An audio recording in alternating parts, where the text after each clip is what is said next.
Welcome, low ego action heroes. This is Debbie Levitt from DeltaCX.com. We're a full service CX and UX agency or consultancy, however you want to call it.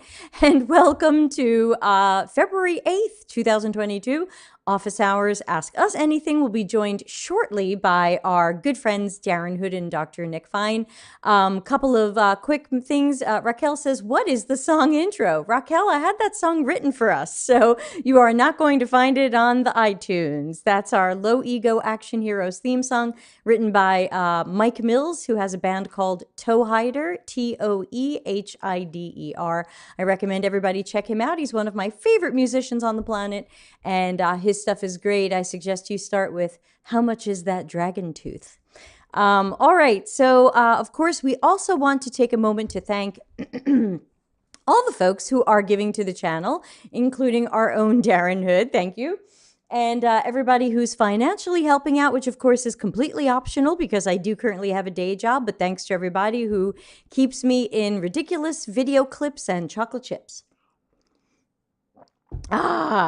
All right, so quick couple of show notes today. We do normally take your questions, deltacx.link/ask. That will ask us a question anonymously, or you can put a question into the chat.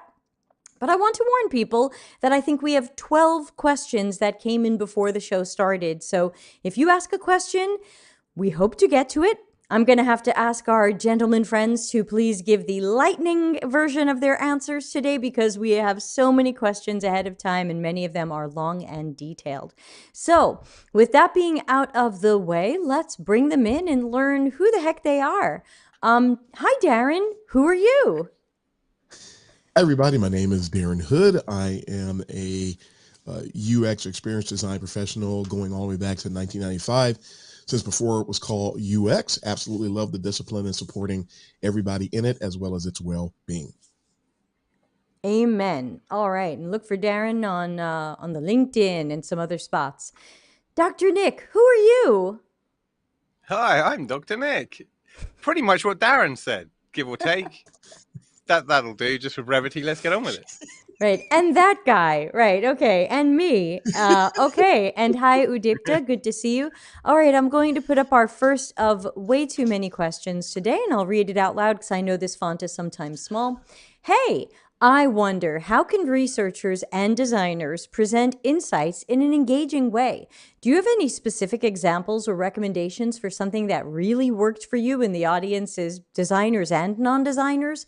It can be insights from generative research or user testing. I want to go outside the box.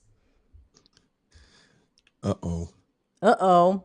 Already? That's an easy one. I mean, you want to go first, Dr. Nick, or you want me to? Yeah, I'll just smash this one out of the park quickly and we move on quickly. Video. Video is my champion. I am nothing without show reels. My power comes from show reels, like Samson and his hair. If you cut my hair off, if you take my videos away, I am powerless to change anything. When you show people short, and I do mean short, I mean 30 seconds to a minute snippets. Anything more than that, it's just the facts, ma'am. Yeah. Once you do that, you change minds. Number two is keep it simple. So if you're going to present stuff on slides, which is inevitable, forget loads of text. It fails every time. What you need to do is have the user need or the pain point and a very simple bullet pointed explanation or description. That's it. Think about the payload. It's all about the payload. And if that is in a video format and a simple format in slides, you're going to get your research findings over. That's me. Love it. Darren? Yeah, real quick from me, pick everything that Dr. Nick said. And the thing that jumped out at me was the phrase of the statement, I want to go outside the box. The world of UX is not about us. It's not about what we want to do, even when we're delivering results from research or things of that nature. So do everything that Dr. Nick just said. Keep in mind that whether it's a presentation of your findings or just even a conversation with stakeholders and leaders, starting with the C-suite people on down, you have less time to get through to a C-suite person, a tad bit more time to get through to the others. So brevity is key. And the name of the game is with them. What's in it for me? Don't try to go out of the box. Just try to be as engaging as you can. And that might be where you're actually going with this, but be as engaging as you can without trying to wow anybody. You're not going to wow people at that level the way that you might wow somebody, like the way these people chase after things on YouTube and on LinkedIn. That's not going to happen. They're non-wowable. Show them what's relevant, show them what they need, show them what matters, and then present it in an engaging way. But don't worry about thinking outside the box, because that doesn't work. That only works with adults and kids. You do something to kids, they'll watch the same movie 50 times. With adults, it's not going to happen. So don't even try to do that from a psychological perspective. Don't try to do that. The more mature and the older people are and the more senior they are, just give them the facts. I like it. I like what both of you said. And what I would add is that I recently saw at my current job a user testing presentation that I thought was incredibly engaging. And it was actually 90 minutes long. And we hung on every word these people said. And I'll tell you what they did. I'll try to describe it. They had gone into, doesn't matter which piece of software, right? Doesn't matter. And they had kind of drawn out the task that they had given users to do. So they had like this little dotted line. And along that task, kind of that path, they had put memes representing what the users were experiencing at each point. So there were like kind of funny little animated GIFs with memes. And they'd be like, at this point, the users were confused. And of course, they had some looping meme of like some famous, whatever, confusion meme. And it was really funny because you really kind of got in the spirit of it. And then what they would do is they would break some of that up with, they didn't use video clips, they used audio clips. And so they would run an audio clip of something that the user actually said at that point when they were confused. And then they would follow the dotted line and then go, and then this happened. And they would have a meme of whatever it was. And then they would play an audio clip. So I have to say that was one of the most engaging, and even people were like, wow, I can't believe that was 90 minutes. That just flew by. That was really cool. And then, they also had some bulleted lists of some key problems that came up in the usability testing, but they did this kind of cute meme thing combined with audio clips. So Can I just an just say idea. though, Yeah. be careful how you do that, because like, for example, I'm working for UK government. That would not float. No, don't do that. Right? Right. You've got to pick your audience. Yeah, that's true. We're a pretty casual, fun company where I'm working right now, and yes, you can get away with that. So obviously, like always, read your audience, which is part of what Darren is saying as well when you have to think about C-suite and executives. Okay, our next question says, do you use how might we questions to frame design challenges? What do you think about this approach? Do you follow another method? Can you share an example? Who wants to give an opinion on how might we's? How might we give an opinion on how might we's? Darren. Go back and forth on who leads it. I worked at one company where how might we was a common way to start the ball rolling on things, and I actually found it interesting and engaging, and it got the juices going. It reminds me of warming up before you do a workout. How you get the juices going. I'm starting to ramp up my chess game now. If I don't do puzzles before I start playing chess, I make what we call blunders everywhere. How might we? It can be a great way to engage in discovery. It's a great way to in a brainstorm in a more structural way. So I actually enjoy it. It's a way. I mean, there's 50 ways to do things anyway, and you're never going to specify or shortcut to these 5. How might we is fun. It's engaging. It's something that can help. It depends on your environment. You might not be able to use it everywhere, but I found it to be beneficial, and I actually enjoyed it. Nick, how might we? I have 2 ways of answering it. My gut reaction and my head reaction. My gut reaction is management consultancy rubbish. Because it's any user researcher. I've asked how might we in a completely different way all day and every day. I mean, it's part of questioning. It's part of investigation, right? I mean, somebody in a user research session last week said, that's a really dumb name for a button, update. So I said, well, give me a better name. And they went, update. And I was like, oh, good. Thanks very much. You know what I mean? Oh, no, it wasn't update. It was edit. The point being was I kind of asked, how would you type thing anyway? I don't know. I personally wouldn't over focus on this kind of thing. I don't do this sort of thing. I don't do a how might we thing. I can see how in a workshop setting or a hackathon or specific kind of facilitated environment, there's definitely huge mad benefit in that. I'm very much in user research land these days. That's where I've been for the past couple of years. Yeah, and quickly, the anonymous question, I've just added you to the bottom of the list, but the list is crazy long, so we'll get to you eventually, and I apologize for how long that might take. My main concern about how might we questions is that they're awfully focused on we. In a world of what should be user centricity, why are we asking what we are going to do or what we think or what we, and I find that, and again, it's all in what comes after the word we, because it could be how might we facilitate the user completing their task. Okay, now we're getting somewhere, but I find that more often than not, it's how might we get more users to sign up? How might we make users do something they kind of didn't want to do? So I think that we just have to be careful about these things, because I feel like there's, for user centricity, there's a lot of focus on we. So just be careful. So, and then the question was, do you use any other method? No, because I don't feel like I need these conversation starters and whatevers. Some people do, and you can give them a try. Look, if they work for you, they worked, and that's all that matters. But for my particular style, that doesn't matter. And hold on, Raquel, as a follow-up question, yeah, it's focused on we, but does the customer have the answer? Do they know what they want? Never. They only know that they only know that their task is not going quite right. And they don't always even know what's going wrong with their task, and they definitely don't know how to fix their task. Nick, and then Darren. But we know what their needs are, or you should be trying to understand what their needs are whilst that's going down, so that then the solution presents itself. That's UX in a nutshell. Voila. God, I'm so glad we did that.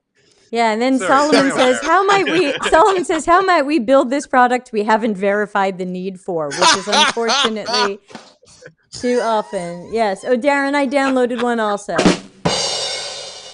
All right. Yeah, yours is more colorful than mine. I like stereo. that. Yes, in stereo. Darren, did you have something you wanted to add before I move into one of our 9 million questions today? Lightning round.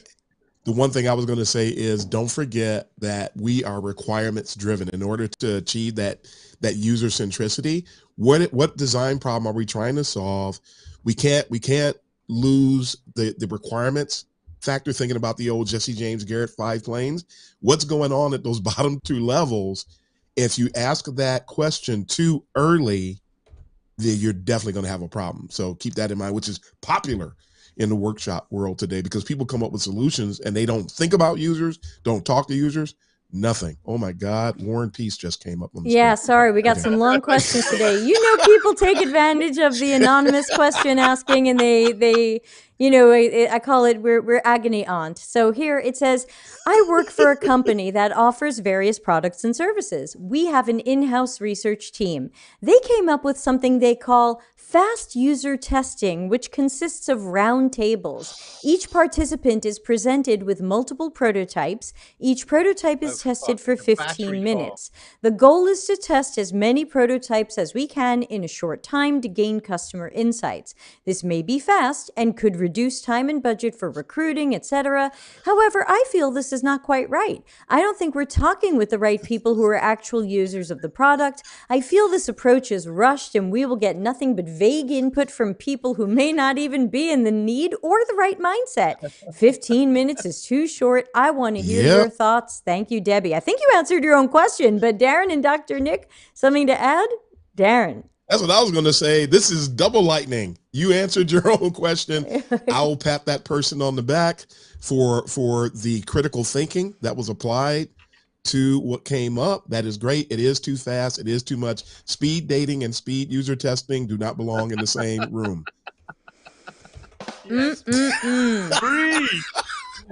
Waka All of that waka. and so much more. I mean, I don't know where to start. I know nothing about it, but look, you nailed it when you talked about, they're not actual users, they're not actual needs. What you really need to take away from this is what's the best you could really understand from that kind of a methodology. You might get a visual design thing, you might get some mechanical stuff around the call to action and messaging and blah. Okay, so maybe it's got some value at that level, but at a deeper real UX level, it's got minimal or no value. Yep. And just to That's add in a nutshell. yeah, great answers from both of you. And just to add to that, my concern when I read this, because we're missing this detail, is whether they're testing prototypes that are multiple ideas for the same project, or whether these are like all different projects with all different prototypes of unrelated projects. So that's something that I was curious about, because there are times where I will test two prototypes in the same session, show people one and have them walk through it, show them a second. It could be a completely different idea, have them walk through it, learn what worked and what didn't work about each of them. And then usually the best design is probably some combination of the two. But I'm not going to show people 4 prototypes, and I'm not going to show them a whole bunch of things from a whole bunch of different projects. And so I think that if these are multiple ideas from the same project, you have to do a better job narrowing down ideas before you're taking them to usability testing. This sounds like it is some sort of somebody read a book about product discovery, and they decided that product discovery is rushing out prototypes of ideas and throwing them at people and getting fast feedback. So I would say be careful of what you're trying to do. And it sounds like you know what should be done here. And I would talk to some managers, which I think I say every week. I've got to make a graphic for that. Darren, what do you want to add?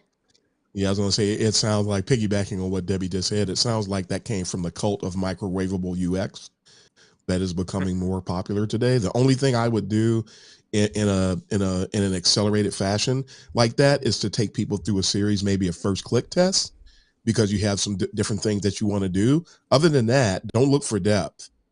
You absolutely are not going to get depth. And now I always think about missing an opportunity. If you don't use time with your participants in a wise fashion, it's always a missed opportunity. So you want to do the most you can with the people in the setting so that you can inform your design the best you can.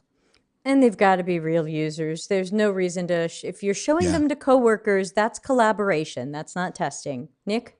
Yep. Like I say, though, if you are doing things like funnel optimization, there are tasks where this works. I'm sorry to say that, but where you're doing very mechanical type stuff. I mean, yes, I found it very evocative of the Matrix. When Neo's in the Matrix and there's all those mazillion pods of all these people in it, and that's exactly what this is. Basically, it's like battery farming user research. It's kind of one step from human MVT, multivariate testing. Do you know what I'm saying? It's really it's a Yep. But if you think about it, that's actually all that user testing and user Zoom are. When you include their panels of global users, they're just people plugged in. They're not the actual user. They're giving you a quick 15-minute valuation. Can you buy the red shoes? And I'm telling you, I've had humongous success with that on that kind of a level, on a mechanical level. It's not going to get you on the cognitive level, on the needs or any of that stuff. It'll bring some of it out. But this particular methodology of getting somebody, spinning them in a chair every 15 minutes, that sort of thing, it's not good. I'm just saying, don't rule out mechanical level stuff. It isn't all heavy, deep discovery stuff. You know what I'm saying? Sometimes can the person buy the shoes or not, or find the towel or whatever it was. Sorry. Collaboresting. Oh my God. Let's call it collaboresting. Okay, I'm going to put up our next question, which is longer. Oh my God. Yeah. Well, remember, everybody's getting the free therapy hour, and And Balu, I see your question. We'll have to add it to the end, even though we have a million questions here. Okay, it says, I'm a mid-level designer and I work for a consultancy. The design team is small compared to the number of businesses, IT, and developers. I've been asked to run a workshop on design thinking. They want me to I'm share out. the design thinking approach so that they're onboarded with it and we can create more understanding and collaboration between disciplines. My designer boss suggests doing the wall exercise activity where people get to redesign their wallet. That should say wallet. The wallet project is an immersive activity meant to give participants a full cycle through the design thinking process in as short a time as possible. The project itself gives facilitators the opportunity to touch on the fundamental values of the D School: human-centered design, a bias toward action, and culture of iteration and rapid prototyping. I feel this isn't an effective approach, and I've seen this exercise over and over. I wonder, what are other ways of doing this? What have you done in the past? Ongoing work is the best way, of course, but I feel part of my role has been educating non-designers on how designers work. There's a lot in that question. Anybody want to jump on any Wow. piece of it? Yeah, I Is it do. my I turn to mean, go because I don't. first? No, I'm still. not next. Nick, go ahead. Sorry. I'm still unpacking it, to be honest. But on the face of it, it sounds to me like an over democratization of your job, your role. Like this Yep. thing sounds like ultimate committee. And there's one thing is cultural change, and there's another thing designed by committee and some other really bad things. It sounds to me, just on the face of it, and I mean, again, I'm just buying time for these guys to think their answers through. On the face of it, it seems like they're conflagrating or confusing the two of those things: cultural transformational change and becoming a more user-centric organization, aka design thinking in their words, and actually problem solving and delivering on an actual project, which you do not want everybody involved. That's my 2-minute take. Hopefully Darren's ready to go. I will build on that.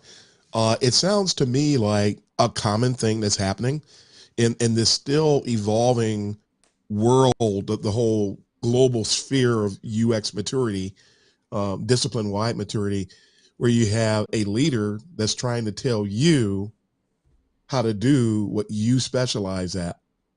And they read an article or had a conversation with somebody else. They didn't digest it. They haven't subjected it to critical thinking. Nothing against them, just calling out the facts. And if I was in this situation, I would analyze it and talk about the pros and cons, and then I would push back. I would talk to that leader and push back and let them know that we should not do this. Here's what the potential benefits might be, but here are the potential risks and the problems that would come from these risks. But I would push against that. Everybody wants to democratize UX work, and they don't realize, when you look at the old DMI work that they did about how that the companies that are more design centered outperform their competition by anywhere from 218 to 226%. That's some fantastic stuff. The problem is, and then you think about the old, for every dollar you invest, you get $100 in return. That's fantastic stuff, but those dollars must be spent right, and it must be true design, user-centered design approaches, not these faux approaches that just flat out don't work. So this is part of when we have to sit and have a conversation that's not just about UX, but about business, and be able to speak their language to them, to let them know this is simply not the way to go. You're going to run into some brick walls because one of their buddies one of their peers, possibly in another company, feels that they did it and they feel it's successful. And that's where these types of ideas usually pop up, but not a good thing. I feel for you. For sure. And I'd like to add as well that I've got a couple of resources that I recommend for not only you, but for your manager and for these other people. I mean, turn this workshop into a watch party. There's episode 115. So if you go to the Delta CX YouTube channel, or just go to YouTube and write Delta CX 115. And it's a show that I did on how to break people's addictions to workshops. But I'd also like to point you to an article that I wrote last week, which I'll be doing on tomorrow's show. So we'll be discussing this article tomorrow, which may be very timely for you. And it's called, "Was Design Thinking Designed to Not Work?" and I take a look at the history of the IDEO version of design thinking. And I actually, again, I think I have a good argument, but you can disagree. I show how IDEO created design thinking specifically so that it wouldn't work, and specifically so that people would not only become dependent on training and certificates, but also facilitators. And so I lay out the idea that everything that comes from IDEO that's design thinking, which includes the D school, is designed to not work. And it was designed to make IDEO money. And they've pretty much admitted this. So I think that it's time to drop a lot of the design thinking stuff. And there's really no good reason for a bunch of people in your company to get together and redesign a wallet if your company doesn't sell wallets. I would like somebody to run a cost-benefit analysis on that workshop. And if it was going to be a design thinking workshop, that's 5 full days. What does that cost the company and everybody's salaries or hourly wages to have everybody get together and design a wallet? This isn't kindergarten. We don't have to color in stuff to pass time. That's a week that you're taking everybody away from their work so that they can color and play and try the funny scissors. You know, this is, who cares if they can redesign a wallet or not? And if that's their idea of how good products get created, you know you're not staying there long. And you also know you're welcome to roll this video back and share it with them. You know, we don't know who you are. We don't know what company this is, but we would want them to hear this message. If I got to talk to your manager or this group, I would be saying the same things. Nick, something to add? Yeah, this definitely sounds like a big corporate to me. I can smell this one. I know you can't tell us, but this to me smells like big brand, like big multinational blue chip type stuff. You ask at the very bottom of your question, what would you do? I think the best thing you can do is what I do all the time. This is where you kind of have to get a little bit outside of your box, unfortunately, is you have to educate them on the workflow. What's really obvious is that they don't know where they're going, but they think they've got an idea, and that's packages called design thinking, right? But there's other ways of achieving that destination. Is usually in the workflow and the interaction with you and your team. So it's about how to design and what are the triggers to speak to them. So product managers and owners, how do they want to come talk to you? Because they should be obviously be a very clear interaction, because you should be investigating their roadmap from the top down, or however they tell you, and all that stuff.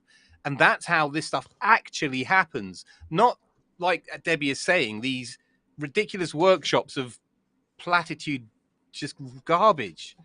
It happens in the action, in the activity.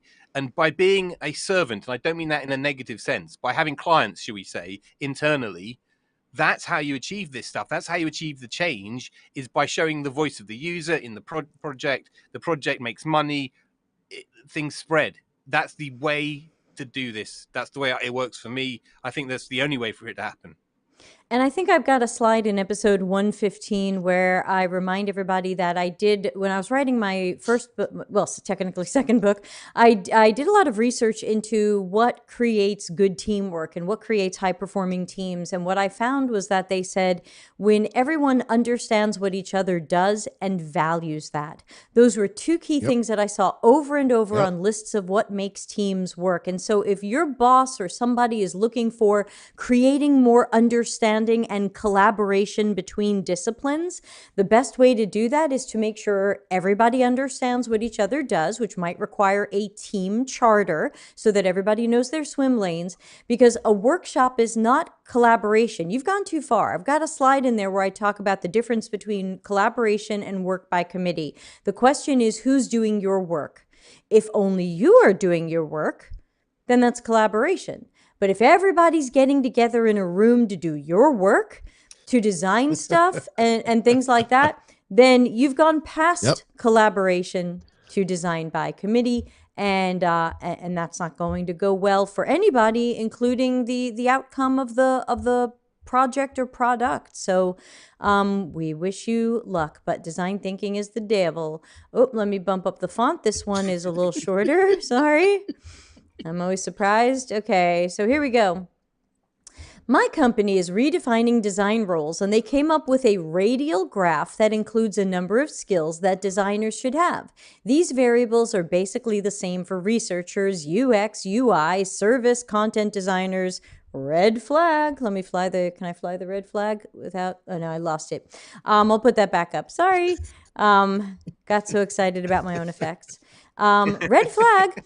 I think the description of these skills should be different for each discipline. The years of experience are not taken into consideration, and I think, what if somebody ranks her or himself 5 in a scale of 0 to 5, but that person is 3 years of experience? If someone has 10 years of experience and also marks 5, is it the same? Should years of experience be taken into account? I'd like to jump on this one first, if you don't mind, because I've seen this radial thing, and actually it's something that Nielsen Norman Group put into a couple of the courses that I've taken with them in the last 6 months. And the idea was that you want to make sure that your team has all of the key UX skills covered. So the idea is that you would look at different people on your team and say, okay, who's good at UX research? Who's good at design? Who's good at copywriting? Who's good at information architecture, visual design? And the idea was that you would end up kind of mapping where some of the strengths of the team were and where some of the weaknesses were. But of course, the graph in itself and the process in itself, as this person rightly points out, is a self-assessment process in that sense. It's people going, yeah, I think I'm a 4 out of 5 on whatever. And you know, they could have graduated a boot camp last year. So the first thing that I suggested, if you are going to use this technique, and I didn't feel very strongly about it, I didn't feel that it was a graph that I would use, is that I would make sure that managers are assessing people, that the managers who are, or team leaders who are familiar with work, assess the workers. Don't let people self-assess, because if you have a good UX manager or a good UX team lead, Yep. they can look at the workers and know who's a 2 at this, who's a 4 at this, etc. And so I think that this graph is this radial graph and the whole thing, because I've seen this, I think it's being misunderstood, and I think it's not being utilized correctly, and that these things can be fixed if you change how you utilize it. Nick or Darren, something to add to that?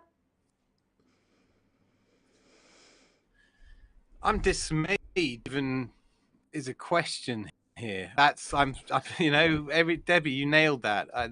Thanks. I'm just sad that we have to tell not the question asker, but the company isn't assessing individual people. Right. There's self-assessment, and then there's now a pattern matching game between shapes, basically. You know, is that where we're at? It's so sad.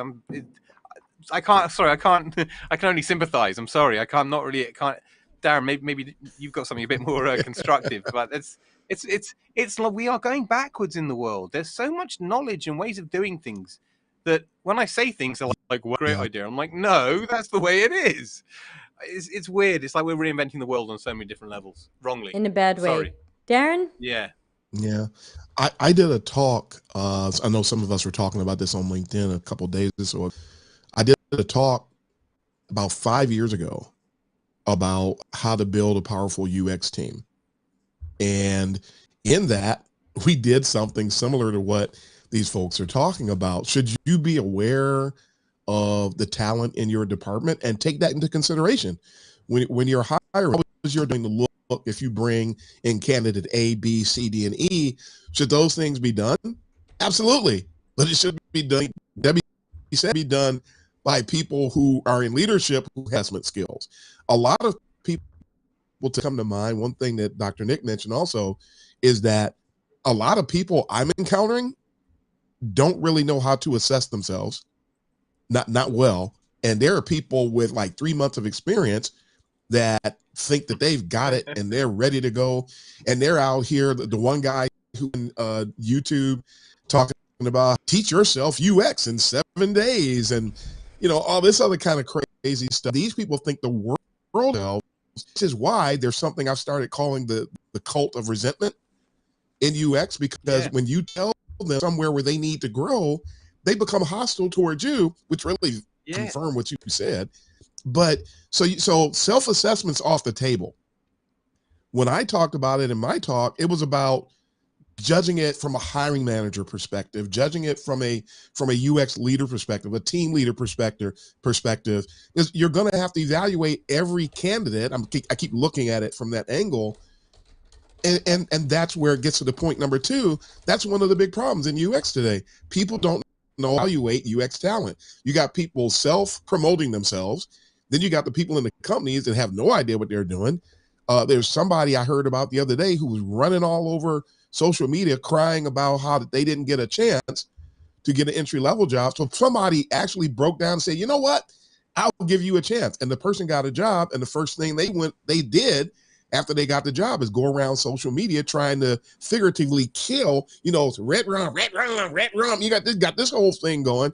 The way that they react toward anybody that tries to speak about UX with any level of authority, it's all dysfunctional. It's all broken. And that's why we're so loud about these things, and hope that, in my mind, and I think I'm really patient about it. If I have to do it one person at a time to help them get their ship straight up here, then fine. But that's the issue. That's the issue. And we've got some comments from Ralitza that I want to read, but Nick, go ahead, you first. There's a wider issue here. I was listening to TalkSport last night. I'll be very brief. Football managers are having a problem these days, at least in England in the soccer leagues, because the younger footballers aren't used to the older manager's style. And the older manager's style is give them the hairdryer in the dressing room, shout at them. And these days, they break down and cry, or they can't take it and they get resentful. The bottom line is that the new world and certain, I guess, types of people really don't do well with any kind of criticism. All they want is positivity, and negativity is seen as a bad thing. And that's a thing in the whole wider world today. That's a global society, or at least Western world, that I can see. And it's sad that, You're right. that we're being caught up in it. So let's go to Carly, and Ralitza are posting some comments. Carly wrote on LinkedIn, at my work, we recently started a version of these assessments, but we take some time to do the self-assessment, and then we discuss it with our UX leader, which I think is a benefit, so that it's a bit of both self-reflection and feedback from the UX leader. Ralitza has an important point that I want to put up. It's going to take two screens here. She said, so this practice is usually used in the context of agile teams in order to identify and make sure that each team is truly cross-functional. They also aim to explore bottlenecks like one person having a crucial skill and whether someone can be upskilled to improve team dynamics and workload. Thank you. Thank you for adding that. And I think my reaction to that was okay, but I think someone who tried to translate that to UX got a little bit funky with it, because the one that I saw was like design, research, writing, visual design. There's such a giant ethnic kaleidoscopic groove within research. It's hard to just rate somebody on research. And so I think that they made the buckets a little bit too broad. And Ralitza says, my point being, it shouldn't be used to put all UX people in one bucket. Yes, I think at this point we're saying the same things. Darren, lightning version, what do you have to add? Yep. And I get it. And I think that in theory that works. In today's UX world, it's bad. It's not going to work. Because even when you go to the leaders, I have just met so many. I hate this, but then again, I don't hate to say it because it's true. But I meet and come across, I cross paths with a ton of leaders that are not leaders. And I'm just astonished at the volume of UX leaders that are not leaders today. So when the non-leaders evaluate someone, what are you really going to get out of that? Like, would you go see a doctor that couldn't diagnose you? Would you go see a dentist that doesn't know a bad tooth when they see it? Would you take your automobile to somebody that just, they know how to throw a towel over their shoulder, but they don't know how to fix anything? The diagnosis is a critical aspect, any discipline. I don't care what the discipline is. And the cult of resentment is trying to remove diagnosis and critical thinking from the discipline, but it's actually at the core, and we can't survive or thrive without it. Ouch.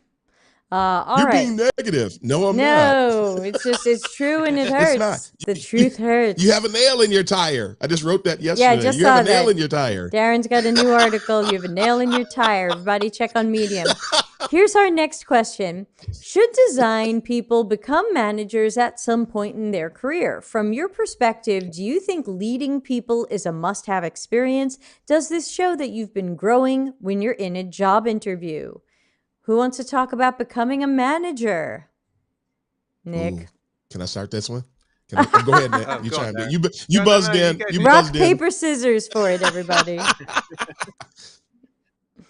The problem with design leads in the world today, and that's not to say that tomorrow's world isn't different, but historically, design with a capital D, i.e., art and creative directors, who we're pretty much talking about, when that kind of a person or that kind of designer, that kind of a mentality comes into leadership in UX, they have a very much a top-down way of looking at the world, because that's design and that's create art direction, if you know what I mean, because you learn that sense, your sense of production, your sense of aesthetics. I'm not a full proper designer, but that doesn't translate what the centric world is, which is very much bottom up. Some do, and they transition well. They're rare, but it totally can and does happen. What happens in the majority of cases is you end up with that top-down rock star kind of designer goes into management, because the practitioner stuff is really difficult, and as you're learning, it's varied and complicated. They then hire a team, pretty much like what Darren was just saying, but they'll hire a team in their own image, and it's a self-defensive team. So it becomes a team of non-user-centric, top-down rock star designers. And then you've got a whole UX team that's just a design team, a UX team. And I have seen this time and time again. I actually interviewed for the head of UX job, lost out to a designer for 2 years.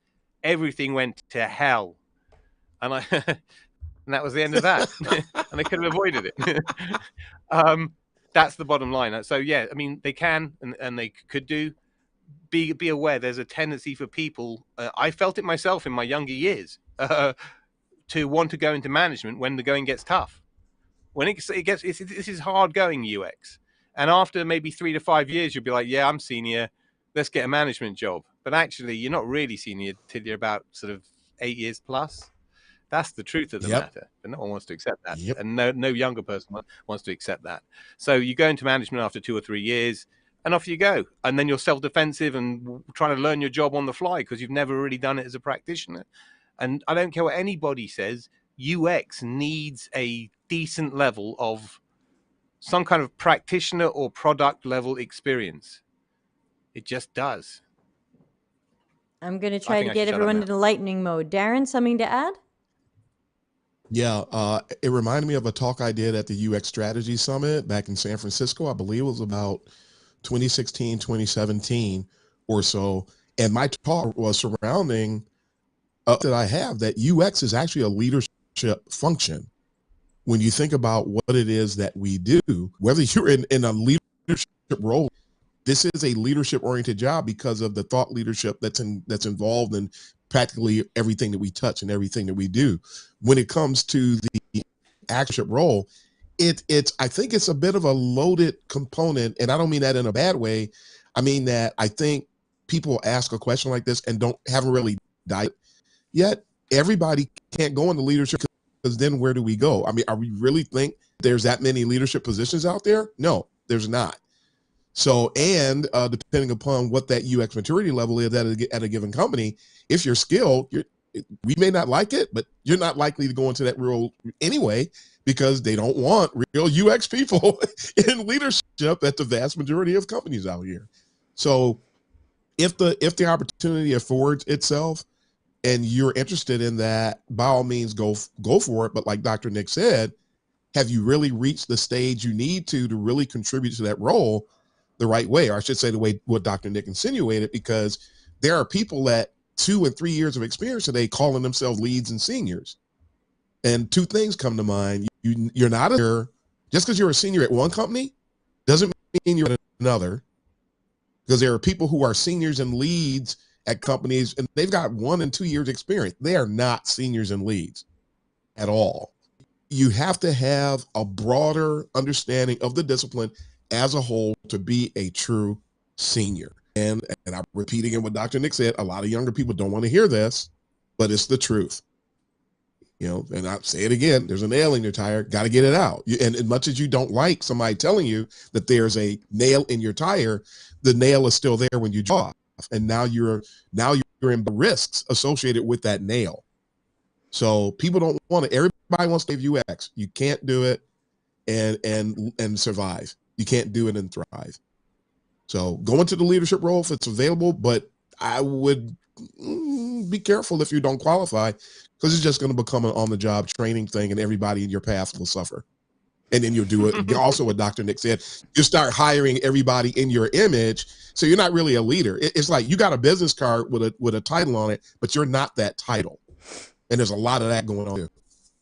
And what I would add is just a little closer to the original question is just, you got to take the path that works for you. And I know plenty of people who say, you know what, I want to stay in the work. I like to do the work. I'm going to work my way up to senior and lead. And if your company offers principal, then these are typically roles where you've got some team leadership and team overseeing and sometimes a little bit of line management, but you're not really in a place of tremendous authority. You're not expected to be operational and whatever. You've got a little bit of line management and a little bit of team strategy. And I would say if you don't want to become a manager, keep working your way up through senior, lead, and principal. And if you do want to be a manager, then look for the opportunities to be more of a manager, but definitely be that team lead first. Because at a lot of companies, a team lead is not only running the team, again, strategically and overseeing the work, but sometimes line managing them as well. So it's kind of like a junior manager position. Nick, something to add? Yeah. The UK has had this terrible thing with the IR35 taxation, but wherever you are relative to or anybody else who's not in the UK, becoming what I would consider an elite or an expert or super top practitioner is where I've stayed. And I think there's nothing wrong with it. And frankly, it's got a much higher earning pool in the contract market wherever you live than it does as a permanent person. I personally don't like the idea of sitting in meetings all day. It's no fun. I'm a behavioral scientist. I enjoy people and behavior. The problem is that if you're a designer and you've spent years honing your craft and you know what I'm saying, you're really comfortable, it's such a shame to take all that brilliance and then just kind of box it and go sit in meetings all day. I don't know, man. It's only the UK with a buggered contract market. Have a look at your local place. It is a valid career option in other countries, because a lot of people want to get into management for finance, not just kind of authority or getting out of the practitioner workflow thing. And if it is money, I mean, I've got a wife and 2 kids to support. Money's a big deal for me. Contracting as a principal or as a lead is a great way to do things.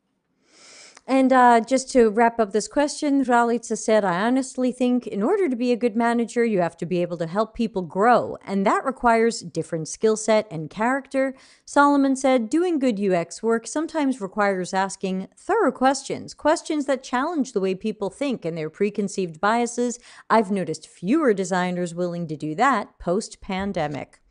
And with that, I'm going to put up the next question. Oh, sorry, mid-pandemic. All right. That's been going on for years. Yeah. New to Solomon, old stuff to us. Okay, next question, just because we have so many to go through today and the show's almost half over.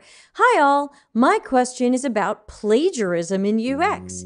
If your research or solution leads you to create interactions that are similar to another website's interactions, what do you do? How do you deal with stakeholders who want something unique? Do you ever look at another site and say, drat, that would be perfect for my project, but I need to come up with something different now? P.S. I heard developers don't have this problem, not fair. Okay, so can we use or reuse something we saw on somebody else's website, or is that plagiarism? Quick question to the question asker. Go. Sorry. Oh, go on, Darren. Sorry. No. Okay, I'll ask my question and I'll hand to Darren. Oh, thank you Is for the the person's subscription. KPI originality? Is their KPI originality, or is it money or market share or something a bit more complex? Darren, off you go. Just setting you up, man. And I couldn't see the question. I apologize about that last one. I couldn't see the question, so I brought up another screen so I can actually see the question. Okay, sorry. This time, so I don't go off the beaten Tiny path. font. Yeah, everything's dithered. For some reason, everything is dithered. Read any text. So when I'm looking over here, it's because I'm looking at the screen. But plagiarism means that you're stealing someone else's ideas. It doesn't mean that you arrived at the same destination as someone else. So I want to point that out first. Oh, the question's gone now. I guess just, yeah, there it is. Okay, now it's back. So if your solution leads you to do what someone else did, aren't you finding that out later? Or maybe you already have knowledge of that. So that's not necessarily wrong. The focus is on our users. The focus is on what we're trying to accomplish. The focus is on facilitating or marrying our user needs and business. What someone has done on another site is inconsequential. It's really irrelevant. Now, if it happens to be similar, then it just happened to be similar. But if this is what we got, the actionable data that came out of research says this, and then when we're, you know what, that's just like what somebody else is doing. Is it serving your users? I come back to that same point. Is it serving your users and helping you accomplish your business goals? And if it's the same as somebody else, it's the same as somebody else. I wouldn't worry about that. But that's not plagiarism. Plagiarism is going to the other site first, or with plagiaristic. It's still not even plagiarism actually. But if you see someone else and they like it and they do it, that's happening all the time. And it's been a copy cutter world for a very long time. Even if it looks the same, I bet you when you look at it from a granular level, really the experience is not completely copied. I really challenge that.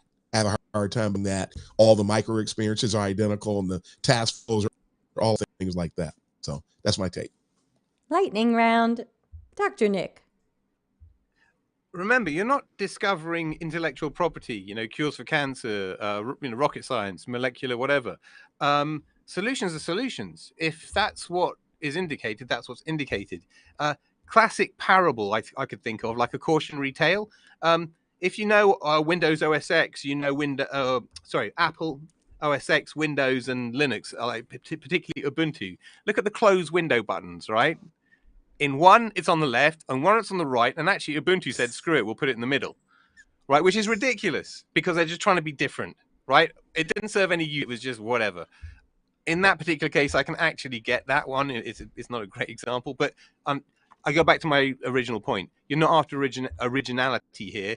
That's what I would call marketing thinking. Yep. And the only thing that I would add to that is the fact is that in many cases, we have standard components and paradigms. If you say, you know what, the best thing here are these form fields and then this checkbox and then a button, are you going to go, oh no, our competitor's doing something simple, I have to reinvent a checkbox? Are you going to say, I don't need the form fields? Darren, I agree. I mean, I agree with both of them, but I was definitely, my answer was closer to Darren's. Like, you have to do your research with your customers and figure out what's the best product and design and execution for them. And if it happens to be similar to what another company is doing, then that might just be the best way to go. I don't see that as plagiarism unless you started with their site first and you're just copycatting it. But again, you're not gonna reinvent buttons, so I wouldn't worry about that. Nick. Very quick one. One caveat to everybody here has just said, there are industry standards in design because Right. there just are. And when I say industry standards, I mean take bookings thing. It's top right. The whole travel world, it exists top right, or at least it has historically. There are certain date selector and patterns and other ways of doing things which tend to be more standard. No point reinventing those wheels, and actually you're making your users' lives easier if they have familiarity with that kind of industry standard thing. Because if they're buying a holiday from you and them, you don't want the interface to be the thing. It should be the content. That's me. Sorry. I'm with you. And then the same person sent in a quick follow-up question, which I think we can answer in about 3 seconds, which was, are interactions ever copyrighted? No. No. I'd Thankfully, like to see someone try. we'd all be done. We'd Yeah, be done if that was the case. right, exactly. That's it. I'm sorry. Checkboxes are taken. That's it. Apple patented them. No one can use a checkbox ever again. All right. So our next question is really for everybody, but for Darren. It says, "Hi, I'm new to UX. How do you stay on top of everything? There seems to be an endless list of books and articles to read. I'm starting in on the books on Darren Hood's list, but every time I look at LinkedIn, it seems there's 100 new articles to read from true UX people. How do you manage your time? Y'all have time machines, right?"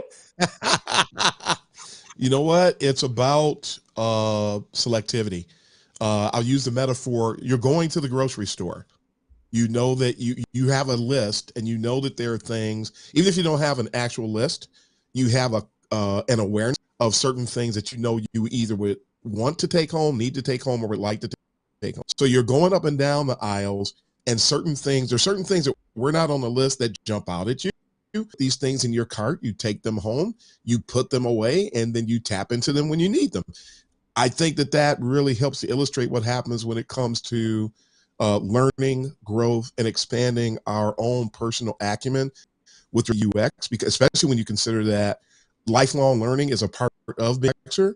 So you end up with this huge library of books. You tap into them when you can. You dive into some more than others at a given time.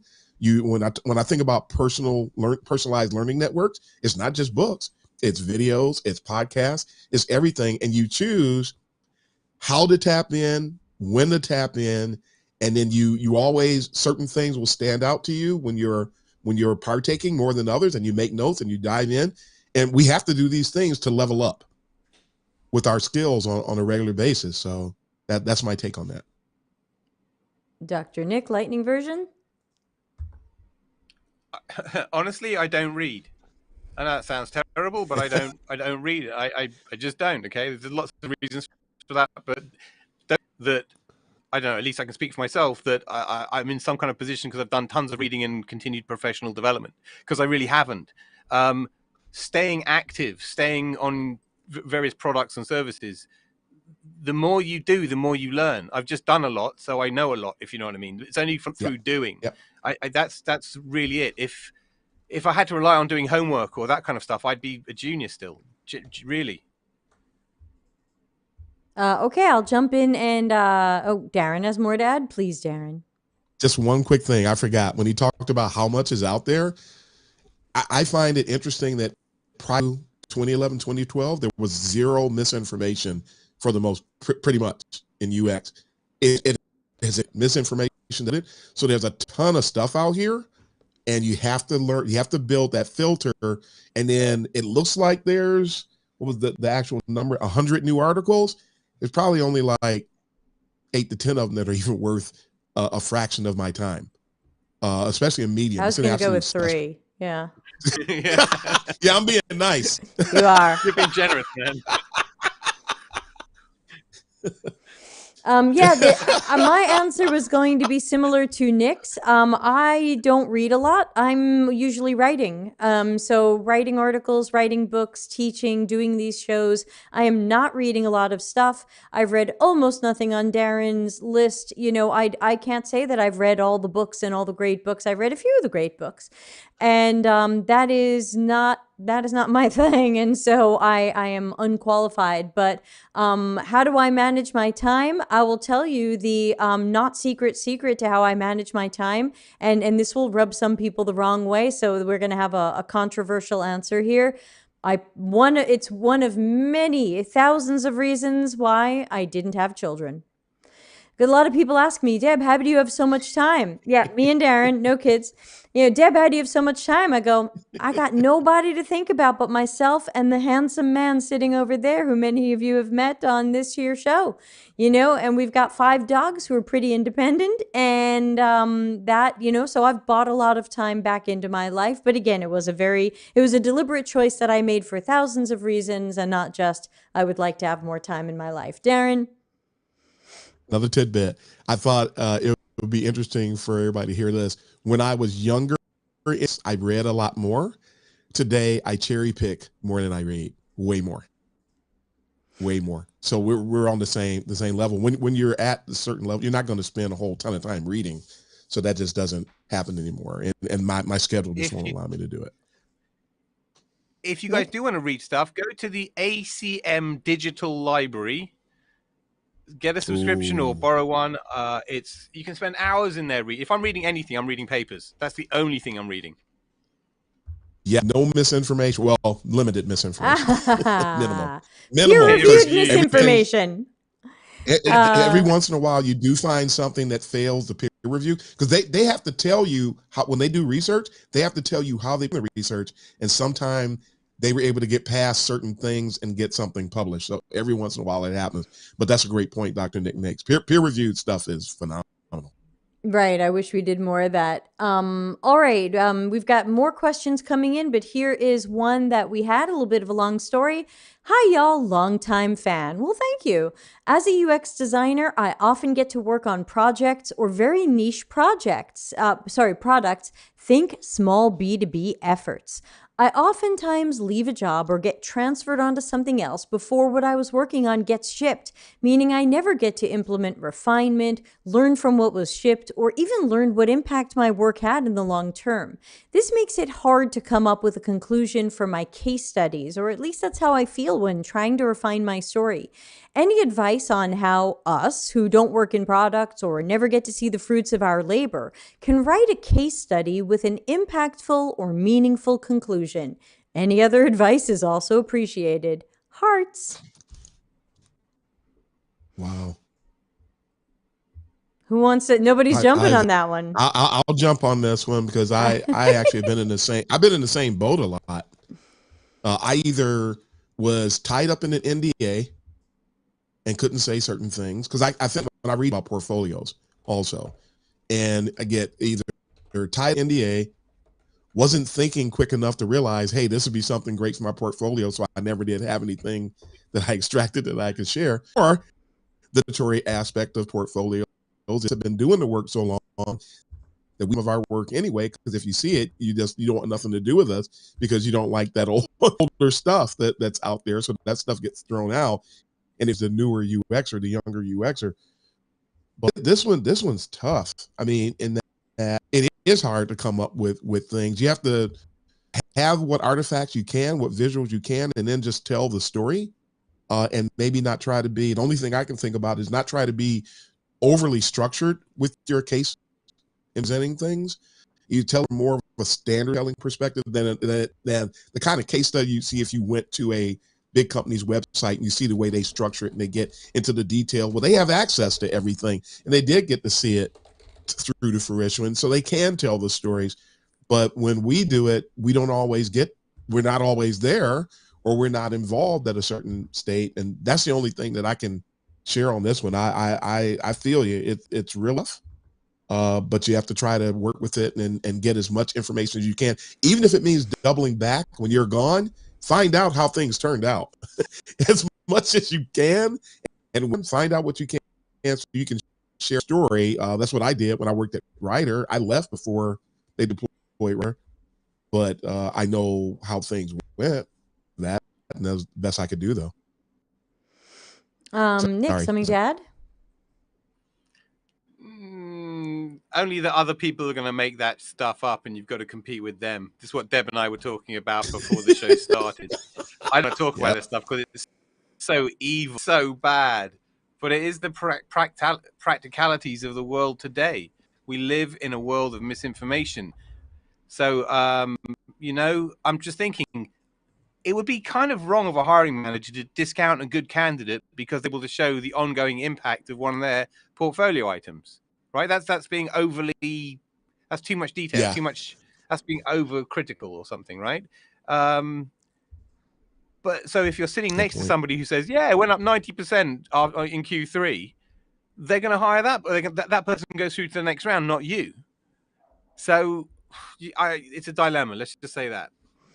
Yeah, what I would add to this is a couple of things. One is in my portfolios and case studies, I'm always honest about this. I will say, "Hey, I got switched, I'm a utility player in demand and I got Yep. switched to another Yep. project and I did not learn how this one ended up."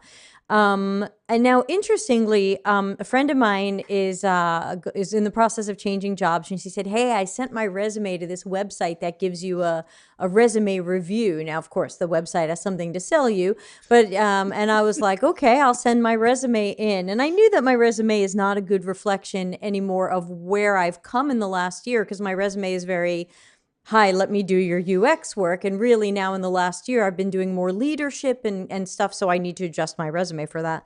But one of the comments that they came back from this free resume review was, "Your resume terribly undersells you because you haven't said what was the impact of all the things that you did." And my thought was, I don't know the impact of some of the things that I did. I don't. It's not like companies call me back and say, "Hey, just because you did that design, we now made 10 more million dollars." I don't know. The last time I had numbers like that was like 2008. I haven't had very specific statistics. And so I don't have numbers like that. And I think that it's okay. And I think that people who come from UX will know that many of us don't have those numbers Yep. and don't know the Yep. impact. Now, if somebody else is looking at your resume or portfolio and they're from outside UX, then they might have expectations like that. Where's your impact and that you saved the company 17% year over year? But if someone from UX sees that, I never expect to see that in somebody's thing. Oh, and the best one I ever saw real quickly was, I've mentioned a few times over the years, there's a guy in San Francisco I worked with who I really hated. He was a total imposter. And at one point I saw his resume years after I worked with him, and the way he had written it, or maybe it was on LinkedIn, the way he had written it actually implied that because of something he designed, the company went public and made, a squillion dollars. And I was like, I'm not sure correlation is causation, like just because you designed a thing doesn't mean the company got acquired. I'll have to find it at some point, or maybe I screenshot it because I was like, "Oh my God, I thought I didn't like you then, but now you're trying to take singular, what's the word I'm looking for? Credit for your Credit. for your company getting Yeah. acquired or whatever the F happened." So I was just like, yeah, pass, moving on. So, just again, I would say tell the truth. Let me find, the next question's for Dr. Nick. And Dr. Nick, I challenge you to give a short answer to this, but here it is. "Hey, Dr. Nick, what is IR35? I couldn't wrap my head around it." Now, when I saw this question, my answer was Google it. Yeah, Google it. You don't need me to bore the crap out of you. Unless you are a UK freelancer, it does not affect you. Right. Right? It's only for Google contractors. it. It's effectively a contractor tax. That's my lightning answer. Yeah, I would just say Google it. That's it. Darren likes that. If you want to be a researcher at heart, Google it. If I can tell a funny story, we've got these open jobs. Hey, everybody, we've got open jobs where I'm working right now. Right now, we've opened up senior UX researcher. So ping me if you can work on Europe hours, and preferably if you speak German.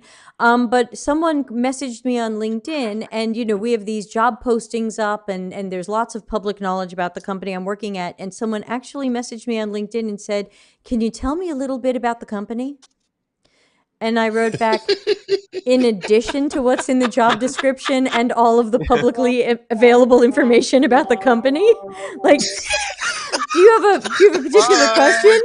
And of course, there was also something very strange because this is a researcher job. So, like, could you Google it? Now, if someone has a question about our company, I'll happily take that question. Like, "Hey, I looked up your company and it says this and this. Can you tell me about something?" Yes, I'll take a question about it. But there was something very strange about, "Can you tell me a little bit about your company?" when our company is it's not publicly traded, but it's like 100% public knowledge because I think our parent company might be publicly traded. So there's like endless stuff online about us and how much money we Yep. make and what we do. Like, it's not a secret. It is not a startup in stealth mode. So, especially if it's a researcher, you know, I don't Google know it. about So all you other have to do people, is but say, we learned how to do that stuff in high school. I don't get it. all Research you have the to do is say to company. them, all you have to do is say to them, if you can't be bothered to find out for yourself, like why would we pay you to find out stuff for us if you won't do it for yourself? Again, I welcome good questions. I don't want it to sound like you can't ask me a question about the company where I'm working, but, Right. tell me a little bit about the company. What do you already know? I'll take it from there. So Ralitza wrote, I learned Googling in the 2000s. Yeah. And Niku says, hey, what do you do with the impact piece in fake projects? Yeah, Niku, you don't have an impact in a fake project. The project didn't go live. If it was a practice project that's in your portfolio, it didn't go live. You have no impact piece.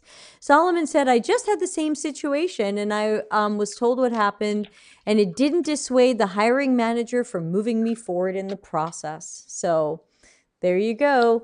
All right, so we had a question come in. I think this came in from Solomon earlier, so thanks for waiting 70 minutes for your question to be answered. Your call is very important to us. Please hold. Your wait time is 70 minutes. Oh my God, I hate it. I need like background music, but I don't have any. I just have like gong. How important are the participants you recruit when conducting card sorting? Who wants to take that before I jump on it? I'll do it very quickly. Absolutely critical. Right. Is that a nice answer for you? It's really important. If you're going to learn stuff about stuff, the people that are doing the stuff, doing the thing, need to be a representative sample. And so therefore Yep. it's really important. Now, when you're doing card sorting, because we're talking about information architecture, we're talking predominantly about semantics, i.e. the meaning of stuff. Therefore, who you are and how you perceive the world and meaning is usually pretty relevant to your job, your role, the thing that you're designing or doing for. So getting those people in to sort out how they think and to understand how they find stuff or would structure information is a lot better than a more generic type person. Now, there are times when you're doing wide angle stuff, general population stuff, huge number stuff, public stuff, where you don't get the opportunity to do that. But for all other times, yes, absolutely, you need to carefully recruit. Just get people, just get actual users or intended users of the service or product. That's my answer. Sorry, that was trying to be lightning. It was good. Darren, lightning? And not only is recruiting important for card sorting, it's important for any type of research where you have participants in play. I know some people are starting to promote that today as being a part of research ops, and for some reason they're separating that, and that's all fine and dandy.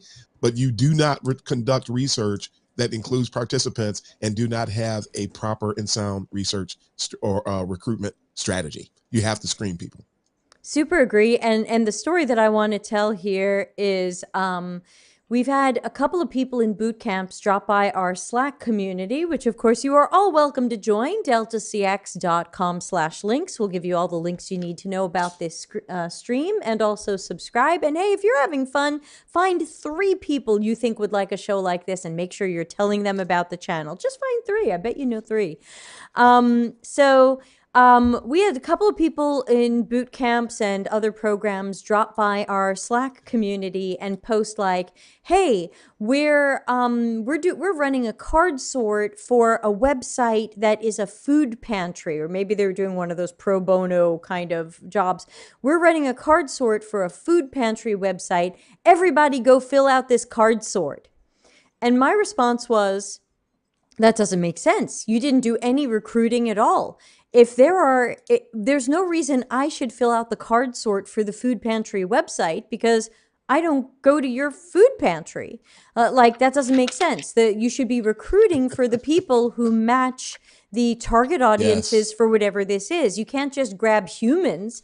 So ultimately, it's people who use food pantry websites who should take part in a card sort about food pantry websites, and that's why you want to recruit them carefully. Certainly for unmoderated, but definitely for moderated. S. White says, wouldn't running the card sort on generic users come up with a more inclusive IA? It really depends. I mean, there's inclusive and there's this doesn't make sense anymore, because we definitely would want to make sure that our card sort was inclusive. Let's say the food pantry website. We would want to make sure to get people of different ethnicities. We would want to make sure to get people with different language skills. We would want to make sure to get people with different family structures. You know, some people might be alone and use the food pantry, and some people might have kids and parents living all together in the house, and all 8 of them need the food pantry. That, to me, is where you're going to bring in your inclusivity. But it doesn't make sense for Debbie Levitt, who doesn't use a food pantry, to fill out your card sort, because I could skew it in the wrong direction, partially because I'm a UX chick and partially because I might have my own ideas on how these things should be organized, or what concepts go with what concepts. But I don't think like someone who uses a food pantry. That's just not the, as Larry would say, that's not the hat I'm wearing. It's not the role I have, and it's not a task that I work on. So I would definitely want people to recruit inclusively, but for the people who match the product. I think I beat that one to death, but hopefully we got some fun stories out of it. In shopping terms, is an avocado a fruit or a vegetable? Biologically, I think it is a fruit. Mm-hmm. Yeah. I think, yeah, no, it totally is. You're absolutely right. But I think, again, if you're doing an IA in a food mart, you know what I mean? And you're going to buy your avocados online, where are you going to go first? It's what we call a platypus. You know, something that spans multiple boxes, multiple pillars. It's You'll get multiple agreements. Listen, all IA is ultimately. Good one. Raquel has a follow-up question we're going to jump on. And again, for the Lightning version, how do you conduct card sorting? Can you do it digitally? Raquel, yes. And the short answer to this is go to the Micro Lessons playlist. We've got 2 videos. One is setting up unmoderated card sorting, and one is interpreting unmoderated card sorting. So you've got 2 hours of videos there that are gonna walk you through it, how to do it. Ralitza loves platypus. Solomon says same thing with tomatoes. And Mags is still upset about all millennials put in a bucket, and she said we're using Ask Jeeves. That's it. Maggie's gonna go ask Jeeves for what these things are. That's a good one. I remember Alta Vista and the old ones, the proper ones. Of course, we all remember this one. Now, the next question is extremely interesting, and I think I know the answers we're going to give, but I'm really excited to see what everybody says. And I really want the chat room to chime in as well. We've got about 25 people watching live between LinkedIn and YouTube, so let's hear what you have to say. Have you ever heard of anyone successfully getting their money back from a boot camp job guarantee? Ooh. I know.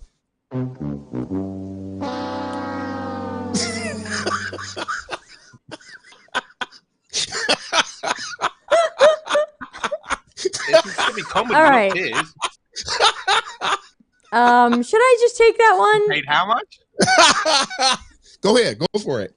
Okay. Well, first of all, to the person who's writing, we know why you're writing, and we're sorry.